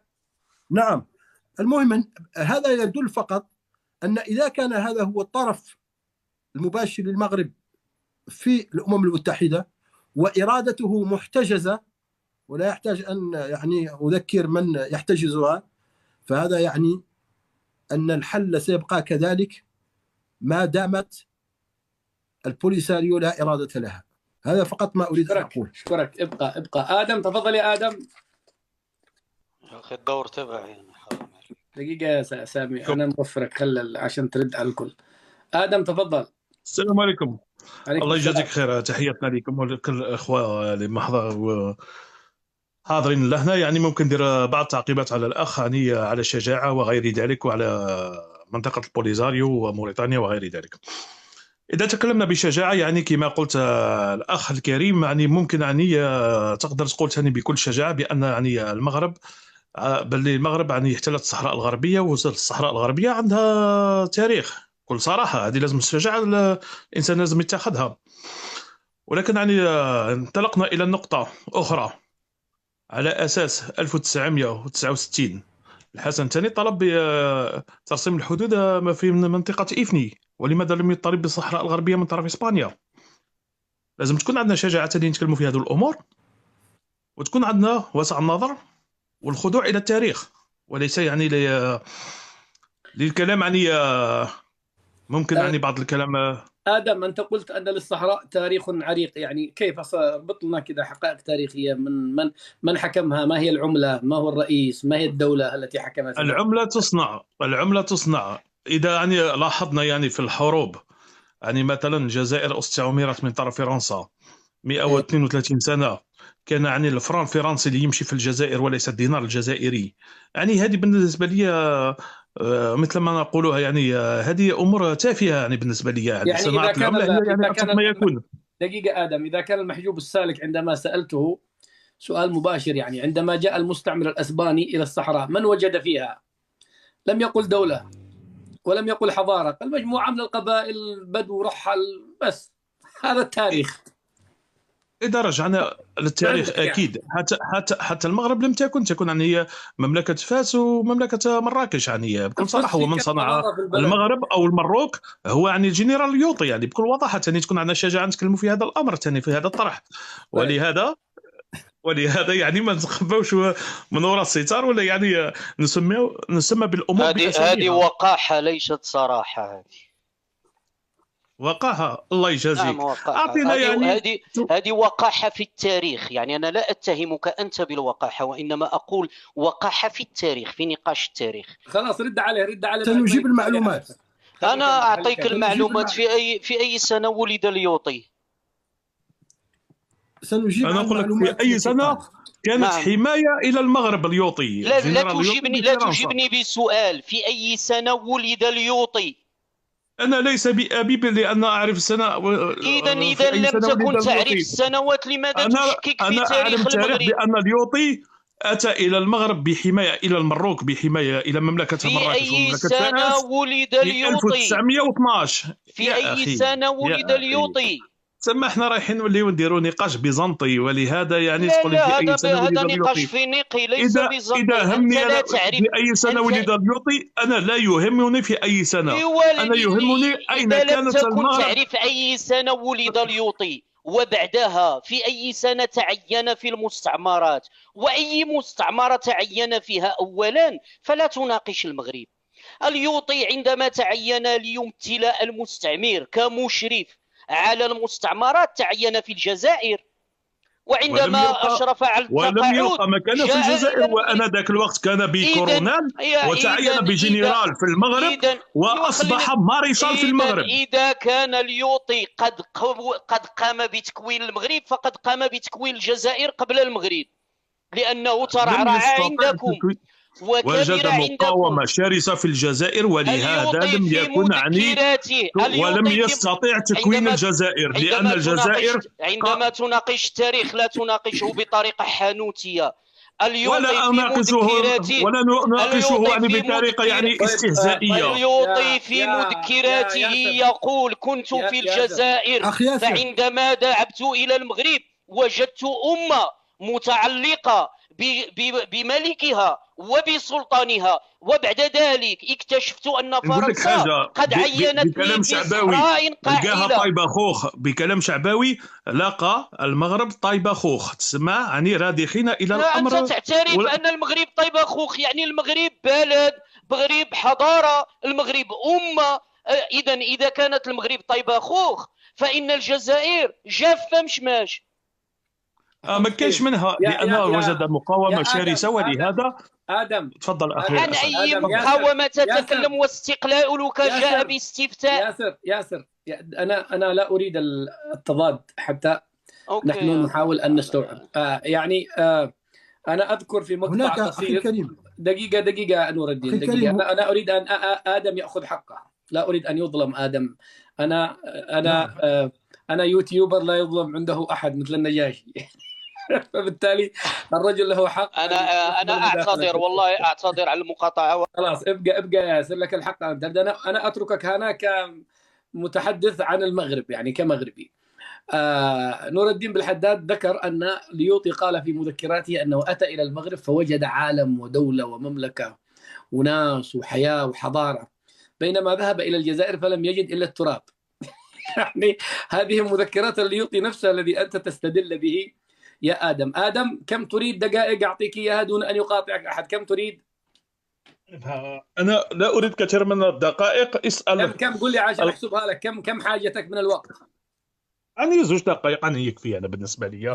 ولهذا يعني أنا خمس أنا أثق خطره هنيا نوجد باه نمشي نخدم، وممكن أصعد معكم من بعد إن شاء الله. خطره ماشي إلى العمل ونصعد معكم من بعد إن شاء الله. أخي الكريم، تفضل. أخ آدم الجزائري. أخي الكريم، أنت وجهت لي وقلت يجب أن تكون لنا الشجاعة أن نعطي المعلومات، وأنت أعطيت معلومة وقلت بالضبط، ذكرت 1969 وذكرت احتلال المغرب للصحراء، وقلت أين كان المغرب قبل 1969، أليس كذلك؟ لا، ليس هذا بهذا المنطق. قلت بأن حسن الثاني طلب الحدود، ترسيم الحدود من إسبانيا في 1969، والاستقلال الصحراء في 75. نعلم هذا.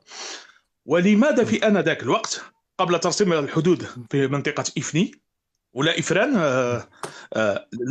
لماذا لم يطلب باستقلال الصحراء الغربية من طرف المستعمر الإسباني؟ أجيبك بمعلومتين. هل تعلم يوم 25 فبراير 1958 الملك الراحل محمد الخامس أتى إلى أقرب نقطة للصحراء التي تدعونها أنتم الصحراء الغربية، وهي محامد الغزلان. لحظة يا أخي، ما علاقة إفران؟ أنا سمعت الرجل يقول إفران. وين إفران؟ لا هو إفني. إفني هو أخطأ. لأنه لخبطني. خطأ خطرها أن يوجد في نفسي باش نمشي للعمل وفي نفس الوقت نتكلم معك. المهم إذا يا أبو طالب هو يقول أن لديه عمل. دائما الإخوة الجزائريين يدخلوا لي وهم في العمل، ما أدري ليش، إيش الحظ العجيب. خليكم عشان العمل حقكم تفندون. أنا شاحنة مثل الأخ اللي معك من أمريكا، بعد نطلع في الشاحنة ونوري لكم التاريخ معي في الشاحنة تاعي، ما هي مشكلة. لا الله يعينك، الله يكون في عونك يا أخي، الله يكون في عونك. الله يسلمك. يعني مثل أنت سائق تاكسي والأخ سائق شاحنة. خلي الأخ آدم يكمل، ثم أنتم ياسر تستطيعوا أن تفندوا ما قاله. تفضل يا أخي آدم في كم ما تريد. لا خليه في الطرح الأخ معنا، خليه في الطرح، هذاك هو في نفس الوقت هاني نسمع. خليه في الطرح يكمل. خلاص تفضل يا أبو. هو يريد أن أجيبه. نعم، قلت لك أن قضية يعني المغرب مع الصحراء هي ليست بجديدة، هي قبل استقلال الجزائر. هي 1900 كما قلت لك 58 والصحراء محتلة من الإسبان. أتى الملك المغربي حتى مشارف الصحراء، وهذا يمكن أن تراه على الفيديو على اليوتيوب. يعني أضرب فقط الملك محمد الخامس محمد الغزلان، وسترى بالفيديو شيوخ القبائل الصحراوية أتوا من كل فج لتقديم البيعة للملك محمد الخامس. 1960 أنتم اليوم تتحدثون عن استقلال الصحراء. من هو أول من طلب من المستعمر الإسباني في الأمم المتحدة أن يعطي معلومات عن الأرض التي يحتل؟ ومن بعد ذلك 64 شدد وضغط أن توضع هذه القضية لدى اللجنة الرابعة تصفية الاستعمار. ولذلك تسمع أولئك الذين يعادون هذه الوحدة الترابية المملكة المغربية عندما يتحدثون عن اللجنة الرابعة يبنون الفعل للمجهول، ليس لجهلهم الفاعل ولكن لعلمهم به علما يقينا. يعني هل المغرب كان يقوم بالسياحة عندما أخذ طلب من الإسبان؟ ولماذا الإسبان ترضخ لمطلب المغرب إذا كان لم تكن للمغرب علاقة بالصحراء؟ هذه إسبان آنذاك دولة مثل فرنسا ومثل إنجلترا، وتقول لها دولة أخرى حديثة عهد بالاستقلال وهي المملكة المغربية تفرض عليها أن تعطي معلومات عن الأرض التي تحتل. أليس هذا أكبر دليل؟ ومن يسأل عن الأرض إلا صاحبها؟ لماذا لم تسأل عنها الجزائر مثلا آنذاك؟ إذن يعني في الحقيقة أنتم تقولون لنا أن نكون شجعان في الطرح. أنا موريتاني ولكن الحق يعلو ولا يعلى عليه، هذه هي الحقيقة. أكيد. طيب وهناك طيب. يعني هناك أيضا نعم. أخيرا النقطة الثالثة التي أقول، وأنا أنصحك كمسلم وأنا مسلم وأنت مسلم، قبل هذه الحدود التي وضعها فينا هؤلاء المستعمرون والذين يجعلون من اليوم حطب. ولهذا حبيت أن نوافقك الرأي أخي. واضح أن نوافقك الرأي باللي كان فيه بيعة، كان فيها بيعة. أنا كذلك. قبل أن تذهب الفكرة وبعدين أترك لك ما لا أتحدث بعد ذلك. حديثك عن المغرب عندما قلت مملكة مراكش وأن لا، غير نقطة نظام برك الأخ الكريم، غير نقطة نظام على البيعة. تكلمت على البيعة، قضية البيعة نوافقك الرأي بأن الشيوخ يعني بعض الشيوخ تاع الصحراء الغربية بايعوا يعني حازها محمد الخامس. وهل البيعة في الدين الإسلام مثل ما تحدث في الدين الإسلام كإسلاميين، هل البيعة يعني تستجد يعني من سلطان من ملك إلى ملك، أو بيعة دائمة إلى مدى الحياة؟ يا أخي الكريم، كل ملك، أنا أقول لك إذا لم تلاحظ ذلك، شفت عندما ضم المغرب يوم 11 غشت وهذا ذهب، انتقل الملك الحسن الثاني، وانظر إلى الفيديو، إلى الداخلة. أقول وادي الذهب التي كانت تحت الإدارة الموريتانية، عندما استرجع المغاربة طار الملك الحسن رحمه الله بطائرته ونزل في الداخلة واصطف أمامه شيوخ القبائل وجددوا له البيعة. كل ملك يأتي، ولذلك أنت تريد أن تقول أنه ورثها من محمد الخامس، بل إنهم جددوا له البيعة. ويمكن هل عندك ما يثبت الوثائق يثبت على تجديد البيعة؟ ولهذا يعني حبينا نعرف هذا الشيء. وخطب الملك، وهذه أمامك في الفيديو أيضا، قال إن بيعتكم في عنقي وسأحميها إلى آخر. هذا يمكن أن ترى، هذه حقائق. لكن أريد فقط النصيحة التي أريد أن أسدي لك. نحن مسلمون، إن الأرض التي تحدثت عنها وهي المغرب الأقصى، المملكة المغربية المغرب الأقصى، 92 هجرية. يعني شنو؟ يعني الأخ الكريم، أتحداك أن تأتيني بوثيقة أو فيديو عن الإعلان البيعة حسن الثاني إلى اتركني أتمم هذه الكلمة، هذه الجملة، بعدين تكلم. هذه الأرض التي تحدثت عنها جاءها الابن الرابع للرسول صلى الله عليه وسلم من بنته فاطمة ومن علي، جاءها مولاي إدريس الأكبر ابن عبد الله المالك ابن الحسن المثنى ابن الحسن المثنى ابن الحسن السبط ابن علي، وأسس فيها أول دولة مستقلة عن الخلافة الإسلامية، وهو مولاي إدريس الذي كان الذي هرب من بطش يعني العباسيين. بعد ذلك أقول لك أن هذه الأرض هي التي فتحت منها الأندلس، أوروبا حملت الإسلام إلى هنا، وذلك الوقت طبعا كانت تحت الخلافة الأموية، وعاملها موسى بن نصير الذي أمر طارق بن زياد وعبر بالمسلمين إلى هذه الأرض. هذا التاريخ إذا أنكرتموه فأنتم تنكرون التاريخ الإسلامي. هذا تاريخنا. طيب آدم، السلام عليكم. آدم تفضل يا آدم. نعم، والله لا يأتيني بدليل البيعة حسن الثاني، يعني بكل صراحة إذا أتاني بدليل بأن فيه بيعة شيوخ يعني الصحراء الغربية إلى حسن الثاني، والله يعني أتحي لك يعني. وهل الجماني لا يعتبر من شيوخ الصحراء أم تعتبره من الجن؟ من أكبر الشيوخ، هذا هو الجماني.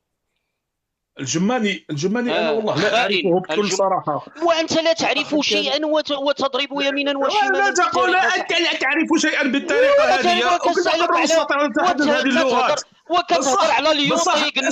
قلنا لك شكون هو اليوطي، ما عرفتش.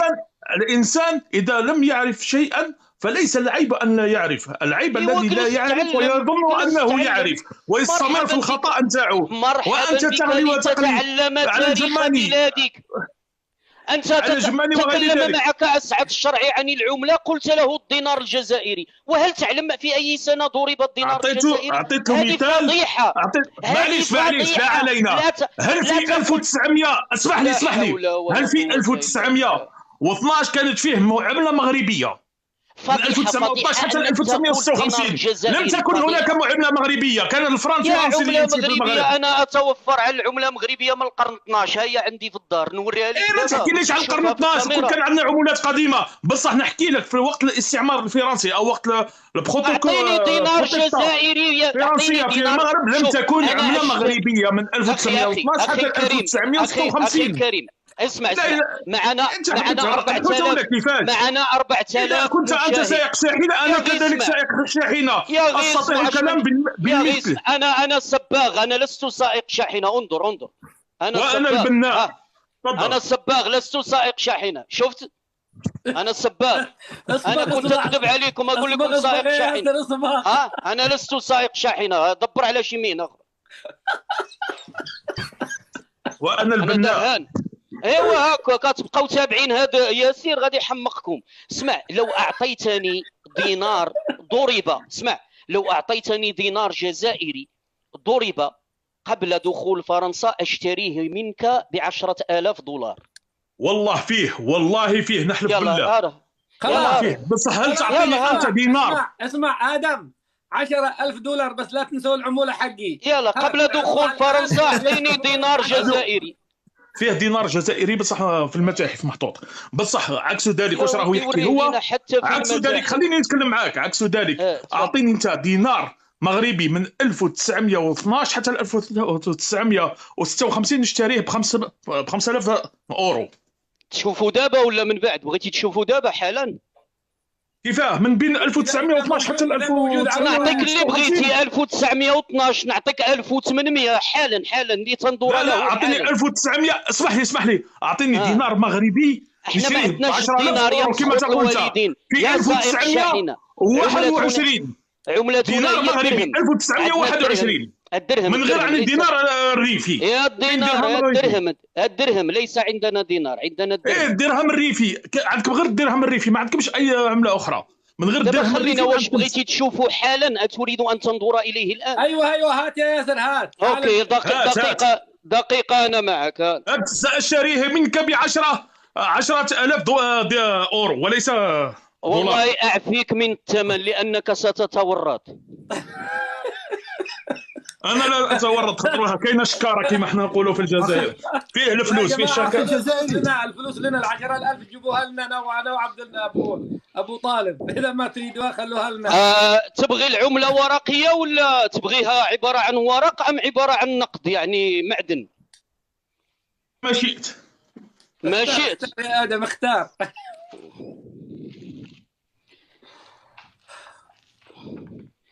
وتفضل لك أن ترى بأم عينيك. نتمناو غير ما يضربوش لنا اللايف لأنني سأريها. انسى العملة الريفية، يعني باه نكونوا واضحين في الأمر هذا، وليس العملة الريفية. لحظة يا آدم، خليه يعرضها أول، خليه يعرضها. أنا أعرض لك القطعة الأولى هي، وحتى إن أردت صورة لها فسأعطيك إياها تكون قريبة، وهي لسنة 1882 للسلطان المولى الحسن الأول. هل أنت فهمت سؤالي أم لا؟ لم تعطيني شيئا. اسمع أنت يعني تخربق علي هكذا. قلت لك في 1912 ل 1956 وليس 1800. تسمى انت اقدم تهربت من السؤال ماشي ديالي. مشكل ماشي مشكل. 1956 ها هي موجوده. 1956 ياسر مدرع، ياسر 56 كان الاستقلال المغربي فيه عمله في 56 فيه الاستقلال اقسم المغربي. برب الكعبه ان لم تكن مكتوبه فيها 1956 خرجت من ملتي. اعطيني 55 كان في الاستقلال المغربي هذاك. 48 يلا قلتي 56 ها هي 56. اعطيني 48 ما تعطينيش هذه ما تعطينيش هذه. ها هي ما صورة نرى الحسن شيء الثاني. والله لا نرى شيء. لازم أجمل تكتب سنة ابعثها لي في الخاص. اسمح لي شوية. نعمل لك شوف متابعه شوية ابعثها لي في الخاص. آدم. ابعثها لي في الخاص. ادم بشويه ابعثها لي في الخاص ماشي مشكل. اش من سنه بغيتي؟ 1921 اوكي دقيقه حتى ل 48 معليش نمشيو حتى ل 48 يا معليش. دقيقه ماشي لا علينا. مشكل. انا عملت لك متابعه ابعثه لي في الخاص. اي خاص خلنا نشوفها كلنا يا ادم. والله لا ياتيك بعمله خطره كانت الفرنك الفرنسي اللي يمشي في المغرب. ها هو تتكلم عن الريال العملات. اسمع ها هو الريال الحسني. ها هو اقرا وممكن نبعثها لك. بعيد ما نشوفوا شيء اقرا ياسر اقرا التاريخ اللي فيه. انت مؤمن. اسمع اذا تكلمنا عن العمله معموله ومصنوعه في اي وقت هي بامر عن الخزينه الذهبيه لطبع العمله لاي بلد، ولهذا لا تستقبع عقولنا هي هذا. انا نطلب منك يعني تكون منطقي وليس العمله التي تصنع الدول. ادم 10,000 شوف ادم حتى العمله الذهبيه التي جاءت من الاندلس وجاء بها المعتمد بن عباد يتوفر عليها العبد المذنب. هي عملات ذهبيه للمعتمد بن عباد. المعتمد بن عباد هذاك جدي، هذاك من اجدادي، وانا اسمي بالعباد ليومنا هذاك من اجدادي الذين قتلتموهم ويعني وحكمتوه في مراكز السجين. الذي يتكلم معك الان هو يوسف بن تتكلم على تشافين. اجدادي هنا. شوف المتكلم حاليا هو يوسف بن تشافين. انا هو شخصيا شفتيه. واش غتخرط علينا انت؟ واذا اردت انا نبعث لك النقمه نتاعي ولا الاسم نتاعي بالعباد. واش راك تحكي تخرط لي؟ واصلي من اليمن، اصلي يمني. واش راك تخرط؟ حلوه تخرط هذا. اسمع يا ادم انت والله تتكلم والله مغرج.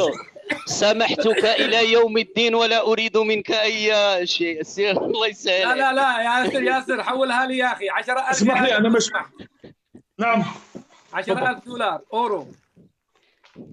كيفاش؟ 10,000 حولها على حسابي لو سمحت. على عيني وراسي والله يثبت لي هذا غير نحول لك على عيني وراسي 1000 يورو. اش غنثبت لك؟ اش غنثبت لك باقي؟ اش بغيتي نثبت لك؟ واش بغيتي نتعرى انا باش العمله المغربيه في وقت الاستعمار الفرنسي. اش غنثبت لك؟ انت واش بعقلك ولا ماشي بعقلك؟ واش عندك شي عقل ولا ما عندكش؟ سامحوني دقيقه. ياسر خبي العملات، واذا انت متنازل عن 10,000 دولار خليه يحولها لي يا اخي لو سمحت. الله يكرمك اذا سمحت خليه ما يرجع. طيب دقيقه 1943 ها 1943 ممكن ان تقراوها هذه على الورقه. 1943 ها هي فين مكتوبه 1943 ها هي شوفوها هاي. انت يبدو انك من هواة العملات يا ياسر صح؟ هذا البنك المغربي 1943. تحداك لو عندك عمله جزائريه 1943 انت. هاي البنك المخزني المغربي. هاي انا موسوعه مغربيه تتمشى في امريكا. انا كل ما هو مغربي انا احمق عليه. انا تقول لي انا هاي. يا سلام عليك يا سلام عليك. انا اعطيك اقسم بالله اعطيك الان في اللايف هذا ورقه مغربيه من الانتيك تساوي 1000 دولار. دقيقه والله اليوم ياسر فتح الارشيف لي. هات يا ياسر هات. والله هذا يعني اسمع شوف هذه لسنه 1944. الموضوع نتاعنا هو يعني الصحراء الغربيه وليس بالعملات وغير ذلك. انت كل معلوماتك مغلوطه. اليوطي اسمع اليوطي الذي تقول اسس المغرب ولد سنه 1854. اوكي ايوا اسكت خليني نهضر باش ما نكونوا ندخلوش في المشاحنه. اليوطي الذي تقول اسس المغرب ولد سنه 1854. المغرب سنة 1777 أول من يعترف باستقلال أمريكا. شو اللخبطة باقي ما تزادش اليوطي لا يتواجد هل هذا هو الموضوع؟ هل هذا هو الموضوع؟ أيوة. هل هو هذا تهريب؟ انا واش دخلني في اليوطي؟ زاد في 1840 ولا 1950. الموضوع اثبات حدود وتاريخ الصحراء الغربيه او المغربيه. اعطيني ما يثبت والله اكون من اوائل المدافعين عن الصحراء بانها مغربيه. ادم يرحم والدك يا اخي، انت الذي حرفت، انت الذي جلبت اليوطي، وانت الذي تكلمت عن العملات الى ان افحمك الرجل قلت لي هذا ليس موضوعنا. خلاص اعلن الهزيمه يا اخي وحول 10,000 دولار. ما عندوش عمله والله ما يسعى عمله. والله ليس بعمله مغربيه. ابعثها لي في الخاص نبعث لك 10,000 دولار. يا اخي فتح لك البنك المركزي كله وورك كل العملات وكل السنين. لا والله ما هي عمله مغربيه. عمله مغربيه لا تجد في 1000. انجيت يا ياسر يقول لك هذه 1912 حتى 1955 و55 خطره في 56 دولة الاستقلال. والله الكبير اسمع والله الكبير الموريتاني ارتكب جريمة في حق الجزائريين في مجال التيك توك، وسمم أفكاركم التاريخية وخلاكم هنا أضحوك أمام الجميع. هذه هي الأفكار التي مررها ذلك الرويبضة بأن الصحراء مغربية تاريخيا. أنا نوافقك الرأي، نمشي معك في الطرح. شوف ما يثبت الصحراء مغربية هو أن الدرابو ديالي أنا يرفرف فيها الآن، فتعال حررها. لا تاريخيا وليس يعني لا تاريخ معكم. الصحراء اليوم ترفرف فيها الأعلام المغربية، وحتى المنطقة العازلة مسحناها بالدرون. انتهى النقاش فيها. لا علينا أنا غير لتصحيح الأخ أسعد الشرعي بأن ليس أنا الذي تكلمت عن العملة. الأخ لي تحتي طالب اللي يتكلم عليها ممكن، أو الأخ اللي تحت. أنت اللي فتحت حرب العملات، فلما الرجل نثر البنك هو الذي قال لك اتيني بأن الصحراء الغربية عندها عملات. قلت أنا لا تجد، لأن العملات لا يهم تصنع العملات، وليس بالعملة التي تؤسس بها الأوطان. العملة مطبوعة. العملات تؤشر على حقبة تاريخية، أن هناك عملة طبعت وضربت في العام الفلاني. والله في الجزائر في منطقة تلمسان وجدت حفريات اللي هي عبارة عن قلل من الطين. أغلب العرب في الزمن القديم كانوا يتعاملوا بالعملات النقدية. هي العملات القطعة الذهبية أو القطعة الفضية، وليس فيه تطبيع من العملات. ولهذا يعني وليس هذه لتأسيس الأوطان العملات هذه. يعني بالنسبة لي يعني شغل غير يعني ممكن مراوغات في هذا الكلام أن يعطيني عملة بالصحراء الغربية. ولهذا أنا بالنسبة لي ماشي هذا الشيء اللي يخليك باش تقول باللي هذاك الوطن كان يكزيستي، كان يعني موجود. يعني تقدر كما القذافي كان حب يعمل عملة هي العملة النقد الذهبي. ولهذا ممكن يعني صرا فيه حروب وصرا فيه اغتيال. والله ما عرفت جمله مفيده عندك دابا ما فهمت والو. راه كنحاول نركز معك ادم والله ما لقيت حتى تكون خويا. لا علينا تكون راه ما قدرتش. طيب اكملت مداخلتك يا اخي جلاء. اسمك كذا اسمك ادم اكملت. آدم أكمل. طيب خلوني أطلع اثنين آخرين. ياسر ابقى لما نشوف بقية البنك المركزي هذا تروح. جلال تفضل، خليني أشوف أطلع لي اثنين آخرين. السلام عليكم. أي والله. عليكم السلام. يلا جلال. أسعد أنا ما شفتش البداية. هذا وين التحقت. اسمع. شفت رسالتي ولا ما شفتهاش في الواتساب أسعد؟ لا والله. أي واتساب؟ لا تحلف انت شفتها كيف تقولي لا والله؟ اي رساله كتبت لك انا جلال وانت قريت رساله. التليفون مش عندي الله يهديك. اي رساله؟ انا البارح بعتها لك البارح او قبل البارح. انت شفت الرساله قريت الرساله على اي رقم؟ في الواتساب تاعك، الواتساب تاع القناه. طيب ماذا ارسلت؟ قول لنا ماذا ارسلت. اعتبرني ماذا ارسلت لك لما تحداني ياسر الخبيث قال لي يعطيني الفيديو ان المغاربه احتفلوا بخساره الجزائر. بعثت لك 10 فيديوهات هنا. قال لك اعطيك $2000 لو بعثت لي فيديو. انا عطيت لك 10 فيديوهات وال2000 دولار خذها حلال مني اسعد. الخبيثة هي لك، عندما تكون مؤدب تكلم بأدب. اسكت. الخبيثة هي لك. اسكت يا خبيث النار، اسكت. لا اسكت يا خبيث النار. شوف جلال شوف، قبل شويه اختلف ادم مع ياسر اختلاف راقي وتناقشوا نقاش جميل. انت دخلت بطريقه شوف همجيه تسميه بغير اسمه ياسر. لا يعني اسمه ياسر. اقول لك حاجه، هو في اللايف السابق هو اللي بدا شتمني، هو اللايف اللي فات هو شتمني وانت ما كلمتلوش هذا الكلام. يا اخي انا لا اسمع بالشتيمه، لا عندك ازدواجيه اسعد. لا اسعد والله عندك ازدواجيه. كل شيء في كيف لا تسمح لما يتكلموا ما تصير تضحك، ولما رد تصير عندك النخوه. والله اسكته لو اشوفه يسب اي شخص. لكن اخوي الله موجود في اليوتيوب، الله موجود في اليوتيوب كل شافك. هو بدا يسب تبدا تضحك، ولما ردوا عليه تصير عندك الاداب والنخوه خلينا اسعد. لا كونك اسمح بالسب يا اخي، انا ما اسمح بالسب. اذا عندك شيء اهو موجود قدامك، ها هو تناقش ذاك اليوم نقاش ساخن جدا، ما حدا اسمح لي ابدا.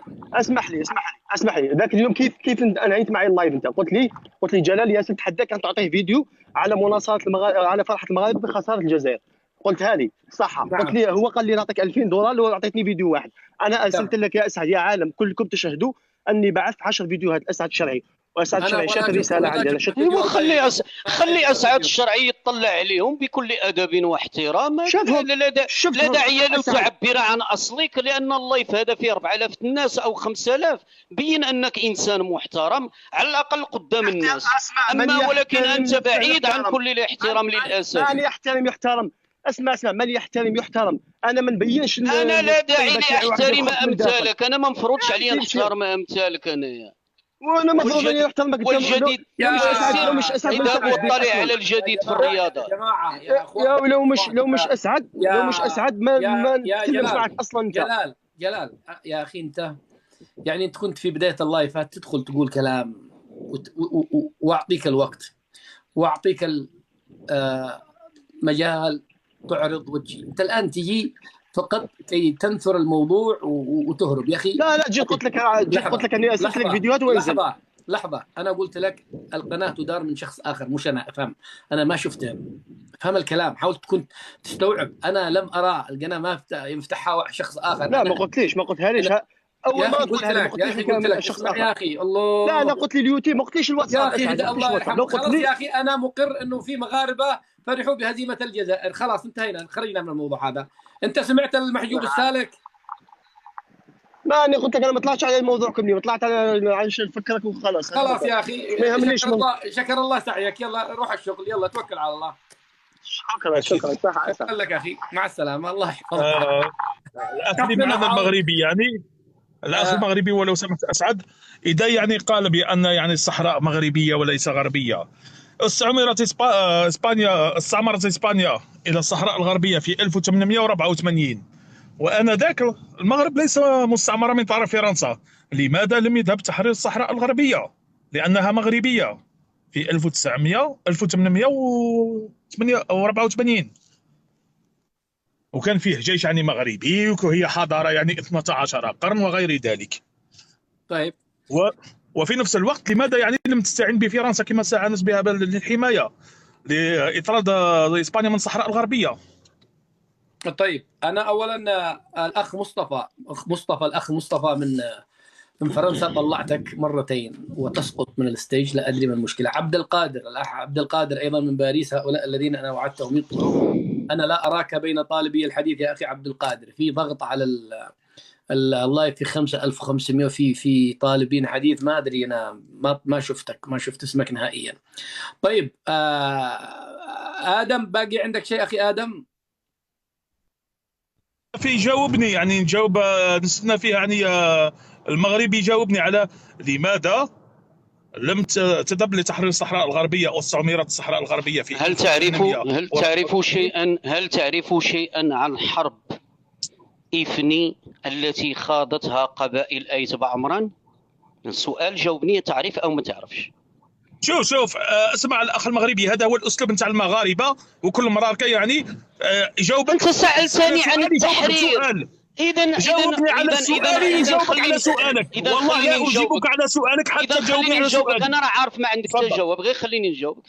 تفضل. المغرب كان متعرض لاحتلال من طرف 3 دول، وليس دولة واحدة أو 2، 3.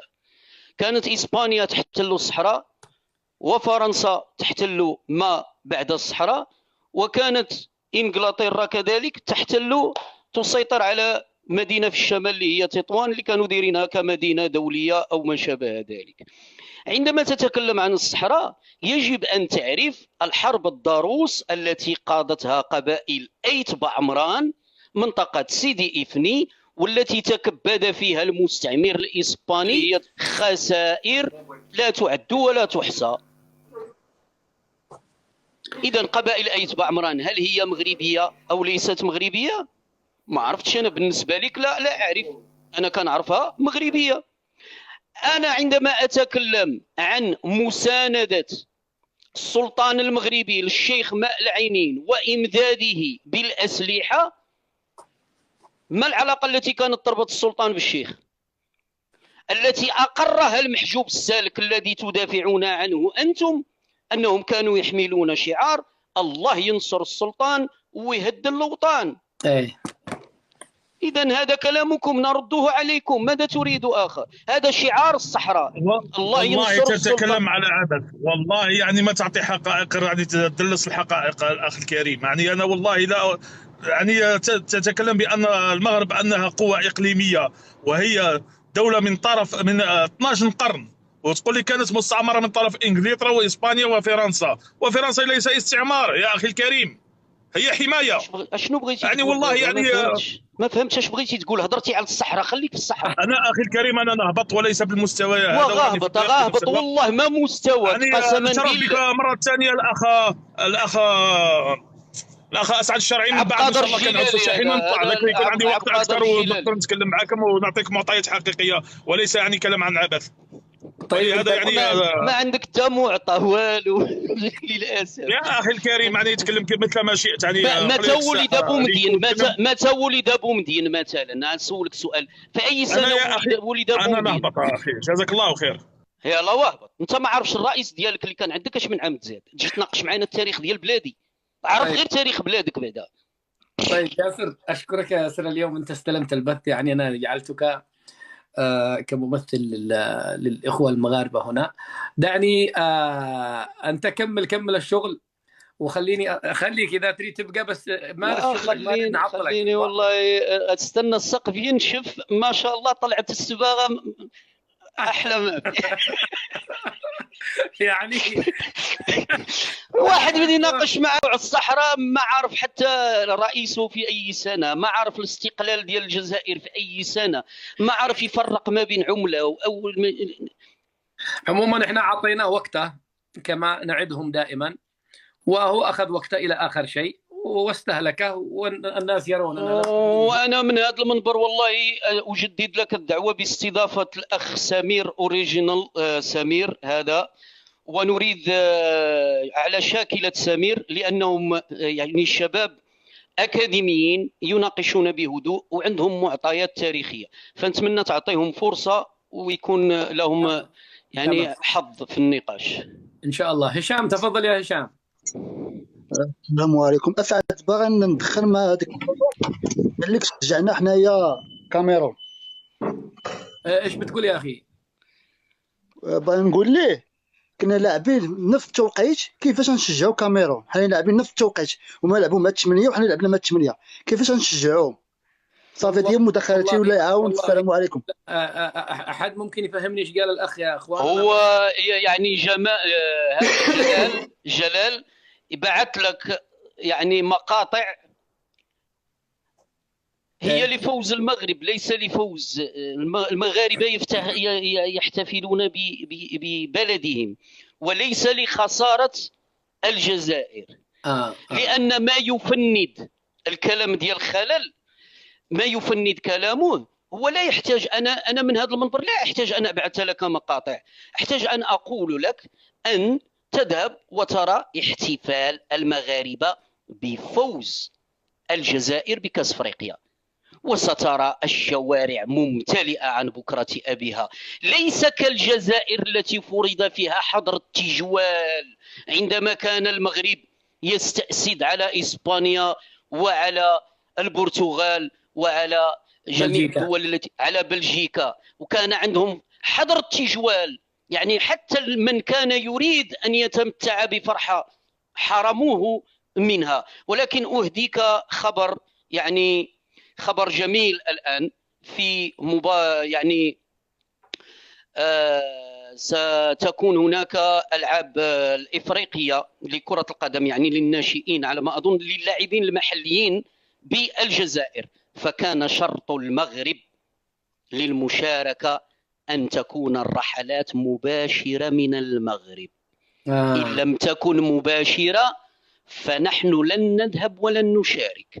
زيادة على ذلك يجب على الجزائر أن تقدم ضمانات للصحفيين وللجمهور وللاعبين.